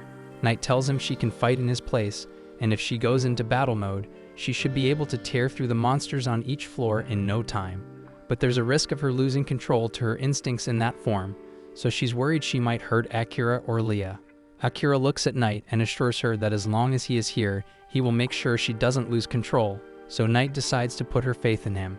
Knight then unleashes her full power and begins rampaging through the labyrinth with Akira and Leia on her back. And to make sure she doesn't lose control, Akira is using their mental link to keep her calm. Since they've got time, he asks her why demons are so hated in the first place. So Knight explains that the first demons generally aren't bad people, but the first demon king did order an attack on the other nations, so ever since then, people have held disdain for demons. Some demons are genuinely evil and see other races as nothing but bugs to be crushed, but at the same time, there are demons who wish to live in peace and avoid bloodshed, so she asks Akira to remember that not all demons are evil. After a short time, they reach the floor where Emilia is being kept, and the second they arrive, Leia throws up a barrier around both Akira and Emilia. Oram blinks in surprise because he wasn't expecting Akira to make it this fast, but Akira, dead serious, says he's here to take Emilia back. Oram just laughs and asks how exactly he plans to do that when he's about to die. So without waiting another second, Akira lunges in for a surprise attack, but Oram effortlessly parries the blow and starts forcing him back, slicing at his limbs every so often. It's clear he's just playing with Akira, fully aware that he holds the power advantage, but Akira still has one ace left to play. He triggers his shadow magic and uses the blood pooled on the floor to summon shadow beasts into the fight. Caught off guard, Oram is swarmed by the creatures, and that gives Akira the opening he needs to close the distance and slash up both Oram's arms and legs, leaving him brutally wounded. As a desperate move, Oram summons all the labyrinth monsters under his control and sends them charging at Akira, who's still reeling from the strain of using shadow magic. But just before the monsters reach him, Leia casts a reversed spirit barrier around Akira, bouncing their attacks right back at them and wiping them out. Now, Oram has nothing left and every option is gone, and he's completely at Akira's mercy. And even though Akira knows the logical thing to do is finish him off, he hesitates since Oram looks too much like a human. That moment of doubt ends up costing him because he waits too long, and it gives Oram's superior enough time to arrive, so Akira's heart sinks. He barely survived a fight with a third-rate demon, and now he's standing face-to-face with a second-rate one, and he has no idea how he's going to survive this. Knight quickly warns Akira that under no condition should he take on the demon head-on. It's clear this one operates on an entirely different level, and if Akira wants to survive, he needs to be smart about every move. The demon sees that Oram is already down, so he casually hurls him across the room with a flick of his power to get him out of the way. Then, without a moment's hesitation, he lashes a ribbon around the entire group and shatters the barrier Leia had set up like it was nothing, leaving her stunned at how easily he ripped through it. She scrambles to her feet, ready to throw up another, but Akira quickly tells her to stop because it's far too dangerous. The demon agrees that backing off is the wise move, claiming he's not after her anyway, and his target is Emilia. A split second later, a ribbon slams into her and sends her crashing into the wall. Akira bolts to her side, but the demon casually tells him not to panic because she's still breathing, just paralyzed for now, so she won't be a problem. Akira shoots him a death glare, and even though he's burning to retaliate for what he did to Amelia, he knows picking a fight now would be suicide. So instead, he starts plotting a way to bail, but Mahiro sees right through him, and since chasing someone through the dungeon sounds like a pain, he seals off every escape route. So now Akira's boxed in, forced to stand his ground, but the problem is that he already tapped into his shadow magic once, and he's running on fumes. And with how overpowered Mahiro is, there's no way hiding his presence will do any good. Then out of nowhere, the demon asks Akira if his family name is spelled the same as Oda Nobunaga's, or if the kanji are different. The question hits Akira like a brick, because the only way Mahiro could know something that specific is if he's Japanese too, and he confirms it. He introduces himself as Abe Mahiro, saying his path here was a bit different from Akira's, but he's also from Japan. He admits it would have been nice to meet under better conditions, but right now his mission is to capture Amelia, and if Akira stands in his way, he's going to have to kill him. Mahiro then activates his power and fires off a barrage of energy blasts, and Akira does his best to dodge, but Mahiro's in complete control of them, so one curves midair and slams into his shoulder. Dodging won't save him anymore, so Akira tries to close the gap and go in with his swords, but he's not quick enough to land a hit, and Mahiro fires another wave at him. Evading again would be pointless, so this time Akira activates a restricted version of his shadow magic, letting the energy disperse across his body instead of tearing through it. Mahiro looks intrigued because he's never seen magic like that before, but what he doesn't realize is that Akira's mana is nearly drained, which means he can't unleash it at full capacity.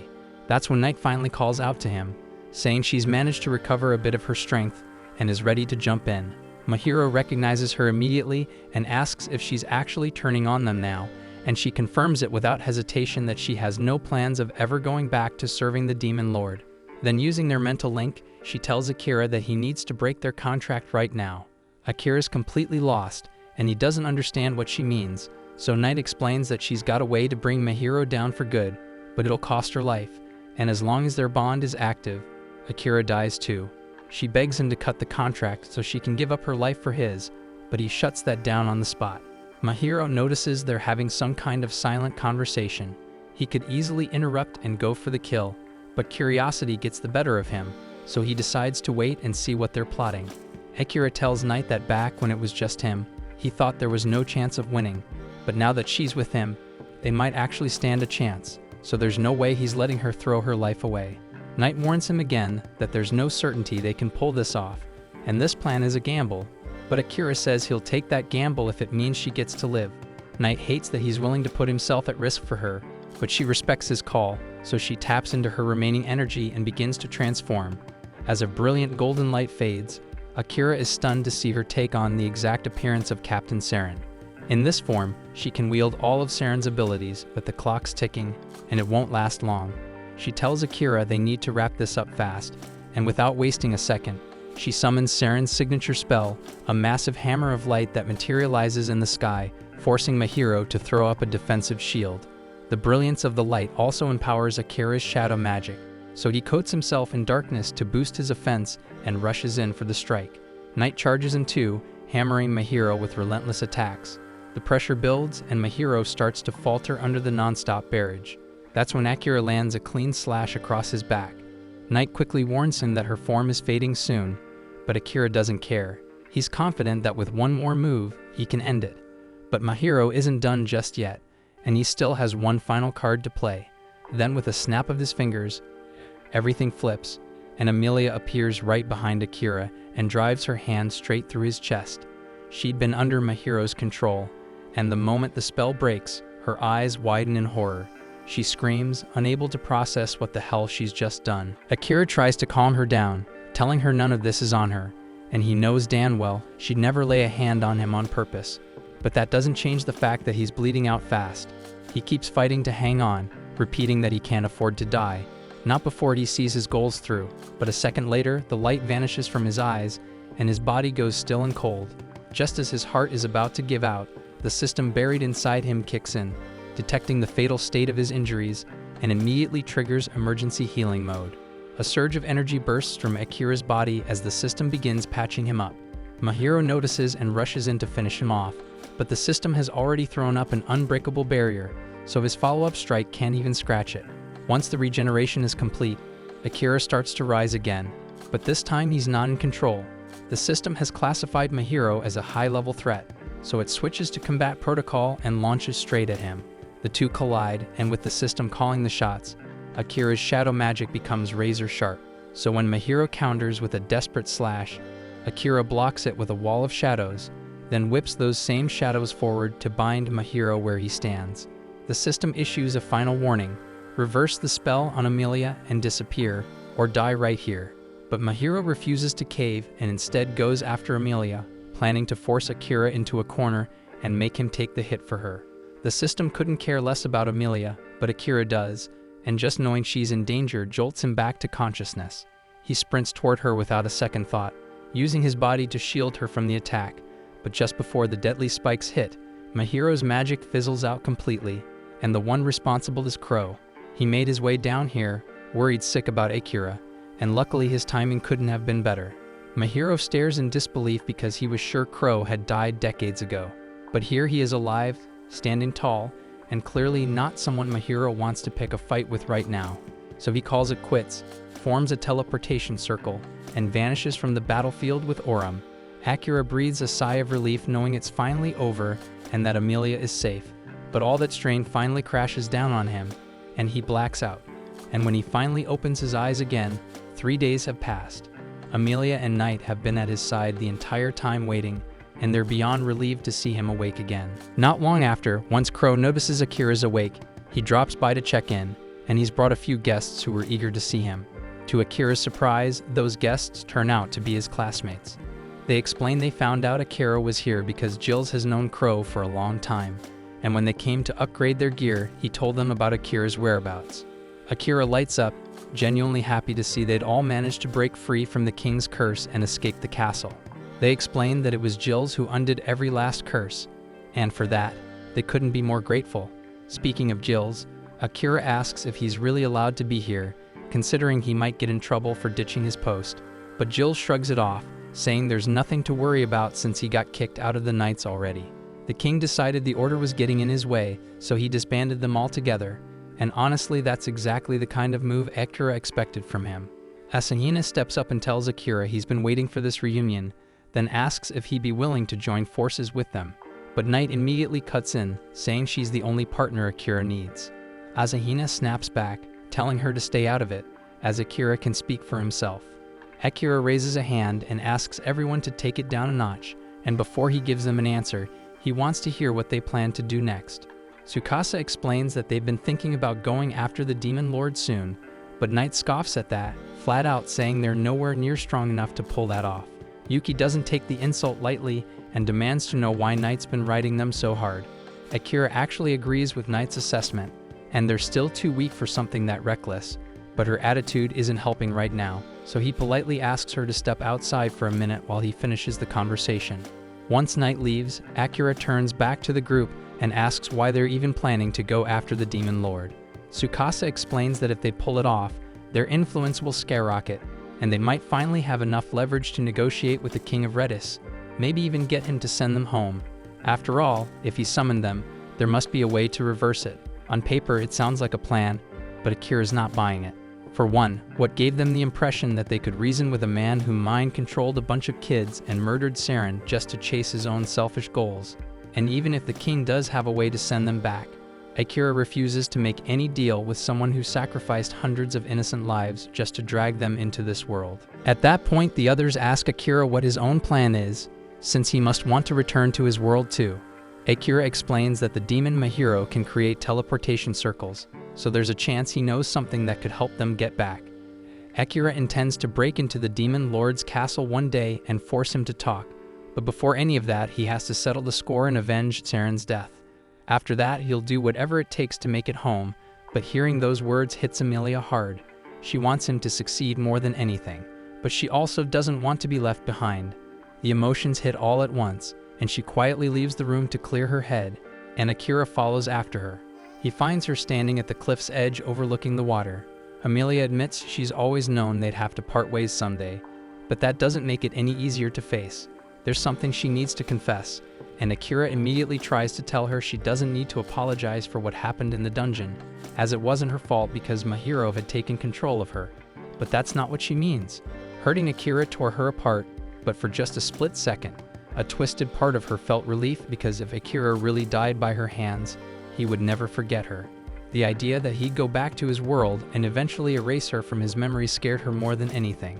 She knows it's a horrible thought, and Akira doesn't really know how to respond to it, but what he does know is how he feels about her. He tells her that in his world, when two people vow to spend their lives together, they wear rings on their fourth fingers. He doesn't have a ring, but instead he gives Emilia his sword and uses it to carve a ring around his own finger.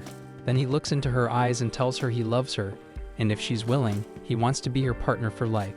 Emilia's heart practically bursts with joy, and she tells him she loves him too, and with tears in her eyes, she makes the same cut around her own finger to match his, sealing their vow to stay together.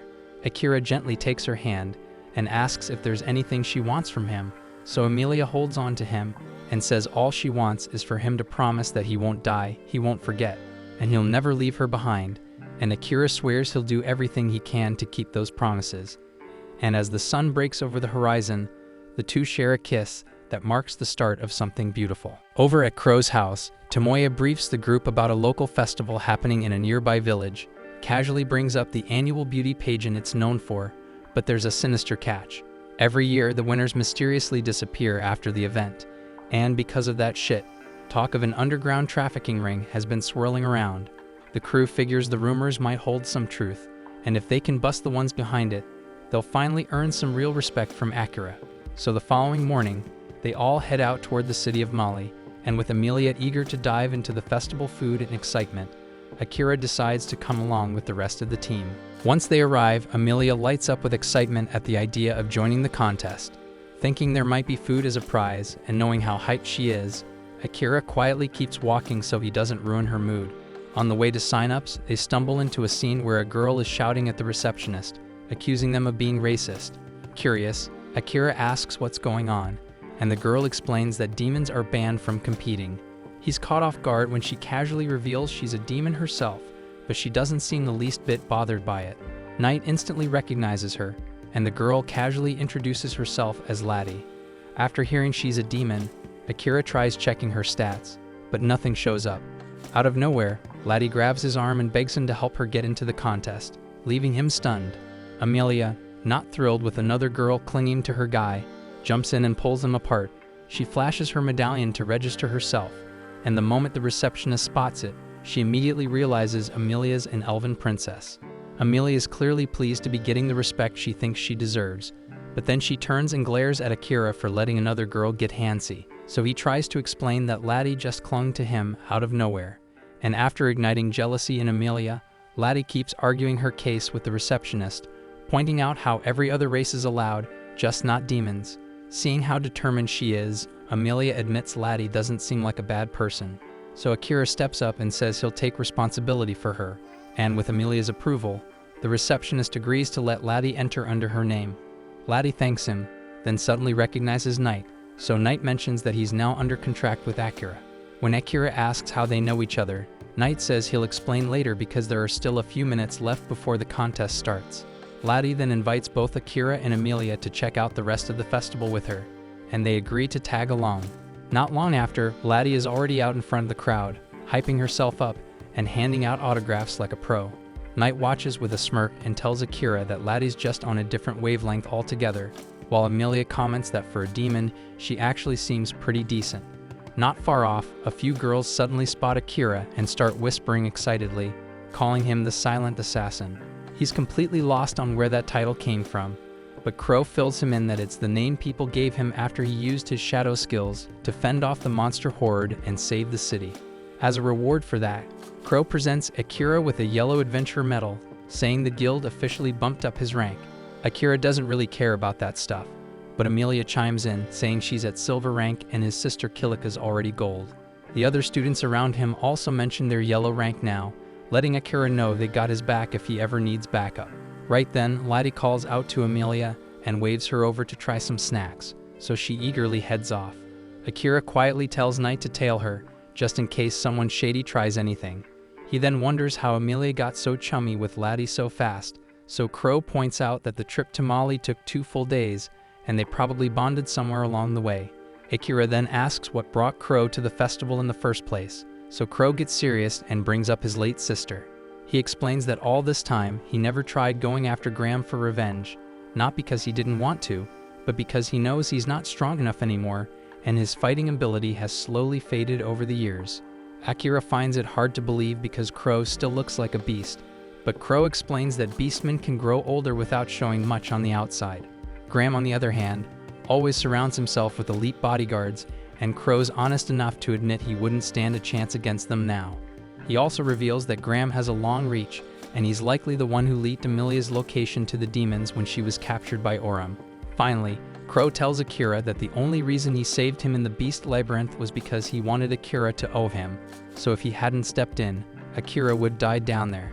Then he drops his real request, and it completely blindsides Akira. He's so shocked, he can't even speak, but Crow calmly tells him to think it over and give him a real answer later.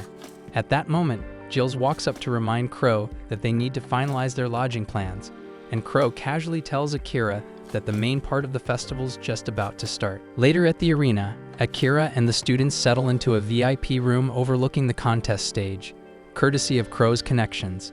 Knight looks thrilled about the special treatment, while Asahina nods in approval, thinking it's a smart move considering how famous Akira's become. But despite the perks, Akira sits quietly, deep in thought, even as the event kicks off outside. Eventually, Amelia's name is called, and the moment she steps on stage, the crowd erupts because her charm and presence are an instant hit.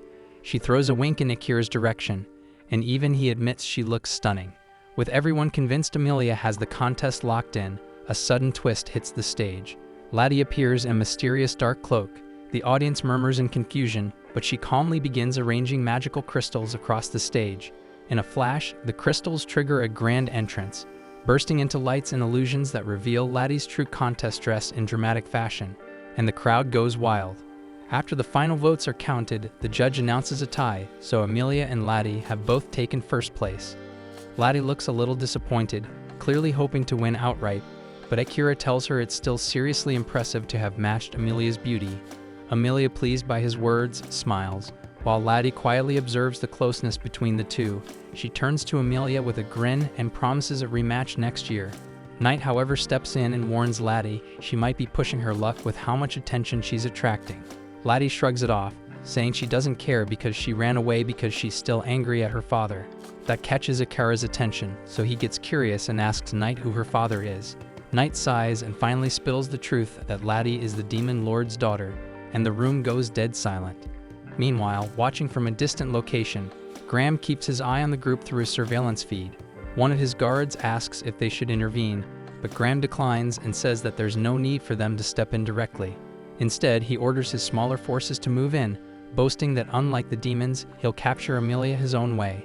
Later on, Akira finally manages to scan Laddie using his world eye, and what he sees stuns him because her stats are way beyond anything he expected. Amelia casually mentions that she always had a feeling Laddie was insanely strong, and reminds Akira to make use of the world eye anytime something feels off. She also reminds him to always use the world eye whenever someone shady shows up.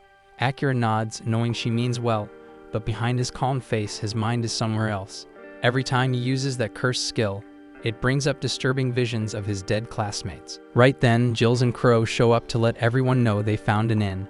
Jills pauses and asks if he should book a separate room for Laddie, but she shakes her head and says she'll sleep outside. She explains that it's better that way because her demonic aura might end up scaring the other guests. Amelia nods and tells her to meet up tomorrow so they can collect their beauty contest prizes together. At night, Akira wonders aloud why they have to wait until tomorrow to claim the rewards, so Tsukasa chimes in, saying the contest organizers weren't fully prepared to hand them out yet. And when Akira asks how he knows, Tsukasa reveals that he actually entered the men's division and won it with barely any effort. While he was up there, he noticed the staff scrambling, clearly unprepared for the awards ceremony. Thinking about the reward, Amelia immediately assumes it's going to be some kind of delicious meal. After that, the boys head off to take a bath before bed. As they leave, Amelia turns to Akira and asks if he wants to bathe with her, but he reminds her that he's not allowed in the women's section. Right then, Crow stops Akira to remind him not to forget their earlier conversation, and Akira gives him a small nod but doesn't say anything. Seeing that hesitant look on his face, Amelia gets serious. Without warning, she drags Akira into their room, pushes him down onto the bed, and insists he needs proper rest because he's been pushing himself non-stop lately. Akira tries to brush it off, saying he can go a few days without sleep, but Amelia isn't having it. She puts him to sleep with a forced sleep spell, whether he likes it or not. Once she steps outside, Crow is already waiting, and he can't help teasing her for being so aggressive. Amelia shoots him a glare and demands to know what kind of twisted ideas he planted in Akira's head. Crow calmly says all they did was talk business, but Amelia isn't convinced and warns him not to pressure Akira into doing things he doesn't want to do. Crow replies with a smirk, reminding her of what happened in the labyrinth, how Akira failed to kill Oram. He asks whether Akira hesitated because of his own values or because someone else stopped him. Amelia refuses to answer and just tells Crow that Akira has the right to live however he wants, and no one, not even Crow, has the right to change that. But Crow calmly assures her that he never intended to force anything and the decision is Akira's alone.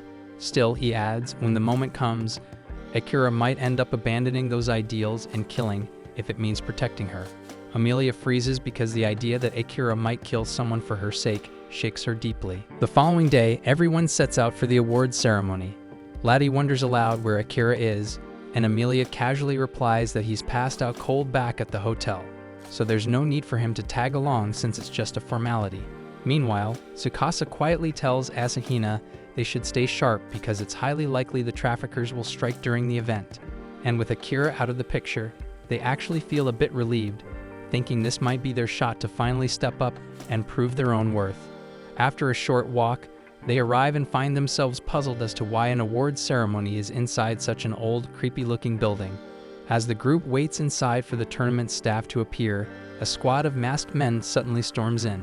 When the intruders ask for Amelia by name, she narrows her eyes, suspicious, so they announce they're here on Graham's orders to bring her in. But Amelia scoffs at the idea, snapping that she'd never stoop so low as to join a pathetic coward like him. Even though she clearly wants no part of it, the masked group doesn't back off, and they prepare to fight. Without a second thought, Amelia conjures crushing spheres of dense gravity that slam into them, pinning them to the ground. She then grabs their leader and demands answers, but he stays silent at first. But after a bit more magical persuasion, he spills that Graham had been snatching up former tournament champions, gutting them for their organs, and selling them off like merchandise. And even though whispers of this horror spread, the filthy noble always managed to bury the truth with bribes and hush money. Hearing that Graham planned to sell her like livestock makes Amelia boil with rage. Fuming, she tightens her grip on the magic spheres, ready to crush the entire squad to paste. But just as she's about to finish them off, Laddie rushes in and yells for her to stop. She tells Amelia that even scumbags like these probably have their reasons, their own twisted stories that led them here. In Laddie's eyes, being strong or weak doesn't define someone's worth, and every fighter deserves a fair shot, so she declares with conviction that she won't let anyone die right in front of her. Unbeknownst to them, Akira is silently witnessing everything through telepathic vision since Amelia's sleep spell accidentally linked their minds. Then Laddie tells Amelia she can do whatever she wants when she's not around, but while she's here, she'll protect everyone no matter who they are. From afar, Akira quietly agrees because he never wanted to see Amelia kill someone with his own eyes. Deep down, he's grateful that Laddie stopped her, but at the same time, he wonders if the roles were reversed. If one day he was the one forced to kill, how would Amelia look at him then? Later that same day, Akira finds a quiet moment alone with Gilles and asks how he knows Crow, so Gilles explains that his mom used to train under Crow, but the regimen was too intense for her, and over time, it broke her, and she eventually lost her mind. And with his father already gone, Crow stepped up and raised him. Gilles says Crow became more than just a mentor, so he sees him as a foster father, and he owes the man everything. He also makes it clear that he doesn't hold any resentment toward Crow for what happened to his mom, and Akira nods, saying that's exactly how it should be. He comments that Crow comes off as a decent guy and Gilles agrees, saying he's helped a ton of people, including Akira himself. He adds that if Akira really wants to return the favor, he'd better move fast because the gloomy bastard doesn't have much time left. Right then, Knight disguised as a bird flies through the window and announces he's got big news. He tells Akira that Graham's sleazy goons have hidden surveillance magic all over the city, and they're tracking the beauty pageant winners like prey. Since Amelia took the crown this time, she's now under constant watch. That news hits Akira hard, making it clear he needs to stop dragging his feet and make a decision about Crow's request sooner than he wanted to. Akira then asks Gilles about the magical devices that can record video and wants to know what they're called here. Gilles casually says they're known as cameras, which stuns Akira for a moment. Knight chimes in and says the idea actually came from a past summoned hero, and the locals just figured out how to replicate the concept using magic. Gilles adds that a lot of inventions were passed down by former heroes, but the biggest example is the country of Yamato because its food, buildings, and culture are almost a mirror of one hero's homeland. Right then, Amelia and the others return from their short trip. Akira wastes no time and calls the key members into the back room for a private talk. Asahina lights up, thinking this means Akira's finally decided to join their team. But instead of giving an answer, Akira turns to him and Tsukasa, asking if they brought him to this city knowing the winners of the pageant were being abducted. A stunned Tsukasa asks how he figured that out, and Akira calmly says he had his cat dig up the truth. Asahina and Tsukasa both lower their heads and admit they kept it from him. They explain they just wanted to prove themselves to him, even though they clearly failed to make any real progress. Akira informs them that he appreciates their intentions, and he's honestly glad to see they came completely ready to fight. Asahina then asks if that means Akira's finally joining their group, and Akira nods, saying their goals line up, so he'll back them up. Still, he makes it clear his priorities don't match the rest of the class, because his top concern is making Dan sure Graham never lays a finger on Amelia again. That's when Crow steps in and says that if Akira is serious, he'll have to head to Guruk City, because Graham's running the Adventurers Guild there. Asahina offers to go with him, but Akira turns it down, saying this is something he needs to handle alone. Crow tells him that if he pulls this off, he'll personally lead him across the Demon Continent, since he's already been there before. Gilles then decides that while Akira's dealing with Graham, he and the rest of the hero party will move ahead and wait near the Demon Continent's border for further instructions. He pulls out a map, and Asahina points out a possible meetup location, but Crow immediately shuts it down. When Akira asks why, Gilles admits that's where Crow's mom lives, and the guy clearly doesn't want to go anywhere near her. That gets Akira's curiosity going, especially since he's heard Crow's already pretty damn old, so his mother should be long dead. Gilles brushes it off and says they'll save that story for another day. Then Crow suggests a different place to meet. Once everything's settled, the group starts getting ready for their separate missions. While Akira's browsing for something to read on the 5-day trip to the capital, Amelia pulls Crow aside and tells him to stop putting pressure on her man. Crow shrugs it off, saying all he did was talk business, and if Akira got stressed, that's on him for being a softie. Amelia ignores the jab and suddenly asks him to take her in as a student. He reminds her he already said no, but she doesn't back down. She tells him she's got people out for her blood, and she refuses to let Akira sacrifice his values just to keep her safe. Crow actually finds himself a little impressed by that, seeing she's serious about pulling her weight instead of slowing Akira down. And just like that, he agrees to take her under his wing. Not long after, Akira's all set to go, and Gilles hands him a bag he forgot to grab from Saren's room back when he fled the kingdom. Asahina tells Akira they'll keep training and getting stronger while they wait for him, and the two exchange a final promise: don't die. With that, Akira heads off on his next journey, taking Amelia and Crow along for the ride. Crow begins training Amelia right inside the carriage, and she's so drained from the brutal pace that she dozes off the moment the lesson ends. Akira watches her pass out and asks Crow if he isn't pushing her a bit too hard, but Crow just shrugs and says that Amelia might be the most gifted student he's ever had. He admits he actually admires her a lot because he's heard the stories about her inventing resurrection magic and saving her homeland, and it left a big impact on him. He even tells Akira that he was so moved by her legend, he once named a neighbor's newborn using part of her name. Akira immediately connects the dots that Crow's talking about Princess Leia, and Crow confirms it.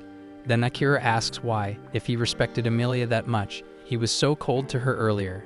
Crow replies bluntly, she didn't live up to the hype, but after watching how well she's handled his lessons, his respect for her has started to return.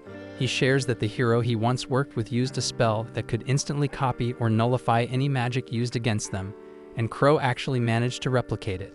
Pulling off a feat like that requires total fluency in the ancient language, which is insanely hard to master. But Amelia is doing something even crazier. She's crafting an entirely new skill that lets her understand the ancient tongue on the fly. Akira comments that Crow must have been something else to learn it manually, and Crow says he just had time, lots of it.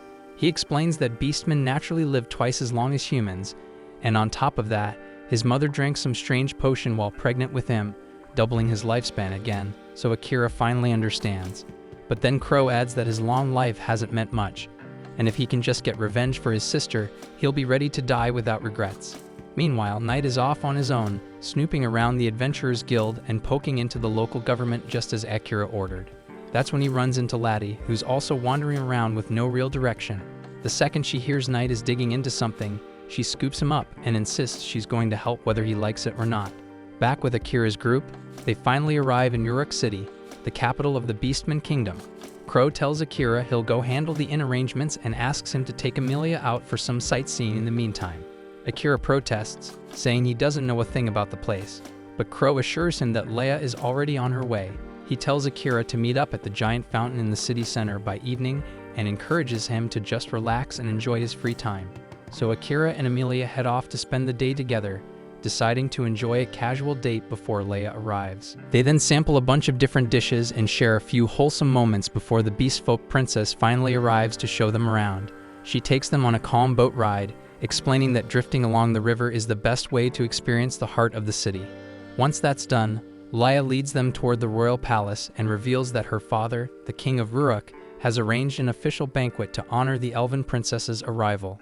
While heading there, Akira takes a moment to thank her for saving their lives during the last incident, then asks if her barrier inversion skill was a modified version of Crow's inversion spell.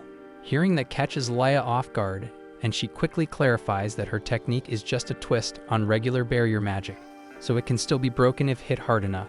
Crow's inversion, though, is on a whole other level. His version activates instantly and can't be overwhelmed by any kind of magic or attack. She admits she did try to model her version after Crow's spell. That's when Akira mentions that Amelia is now training under Crow, and he figured Leia might have some tips to share.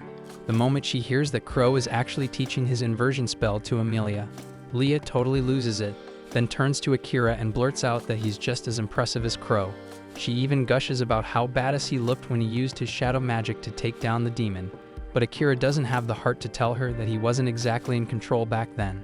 Before long, they reach the palace throne room, where the Beast Folk King personally welcomes Amelia and Akira. After exchanging some formal greetings with Amelia, the king thanks her for rescuing his adopted daughter in the dungeon. Amelia humbly says that it was really Crow and Akira who did the saving, and the king nods, saying he'll thank Crow in person later. Then he turns to Akira and tells him there's a mission that only someone with his unique skill set can handle. But Akira calmly replies that he'll consider it after hearing the full story. The royal guards tense up at his casual tone, but the king isn't offended at all. He straight up tells Akira that he needs someone eliminated, and in return, he'll guarantee Akira total protection throughout the country.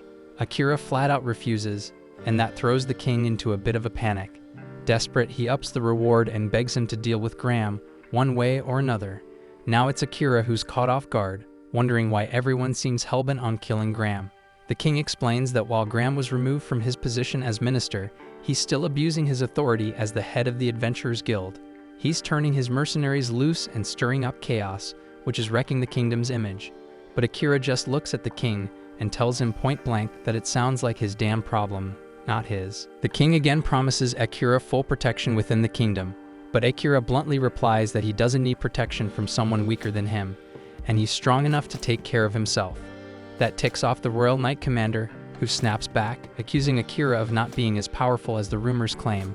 Amelia instantly takes offense and gets ready to fight the commander herself, but Akira stops her, saying that proving his skills will shut everyone up faster. The centaur actually likes the sound of that and asks the king to authorize a duel between them, and despite Leia's protests, the king agrees, and the two men head for the arena to settle it. As soon as they arrive, Akira tosses his twin blades over to Amelia, which the centaur sees as a massive insult, thinking Akira is mocking him. The second the duel starts, the centaur charges in from the side and hurls chunks of rock to force Akira back. But Akira dodges effortlessly, sidesteps the centaur's rapid assault, and manages to hook a rope around one of his hind legs. That alone doesn't stop the commander, and he yanks Akira in close instead. Akira ducks under the heavy axe swing and uses the nearby structure to leap straight at the centaur, ending the fight in an instant. He shreds the commander's weapon and presses a blade to his throat, winning the duel clean. The king is thoroughly impressed, and Amelia tells him not to ever order Akira around again. The king accepts that, then suddenly turns on Amelia, mocking her for loving a human who won't live nearly as long as she will. His words hit deep, and she stays quiet and downcast as she and Akira leave the palace. He notices her mood and gently asks if she's okay, and Amelia quietly says that being with him makes her happy and that he's amazing. He thanks her for choosing him over staying with her people, and she gets teary-eyed hearing that. She throws her arms around him and says that if he dies, she'll die with him. Later, Akira arrives at the fancy hotel Crow booked, free of charge thanks to a huge debt the owner owes him. Amelia suggests they mess around in bed before dinner, but Akira turns her down, saying he'd rather spend time reading. Crow chuckles, saying Akira reminds him of someone else who was obsessed with knowledge, and that guy eventually became known as the Sage. Curious, Akira asks who he's talking about. When Crow says it was Saren, Akira is shocked. He admits he owes Saren more than he can say and swears he'll avenge him someday. That's when Crow tells him he can speed that up by taking on his request. Curious, Akira presses him, and Crow drops the bomb that Saren's killers were hired by the king, but the hit was arranged by Graham. Hearing that shakes Akira to his core, and for the first time, the thought of killing Graham himself starts to feel very real. Thanks for watching. If you enjoyed the recap and are excited for the next episode, make sure to like, subscribe, and hit that notification bell so you don't miss our daily recaps.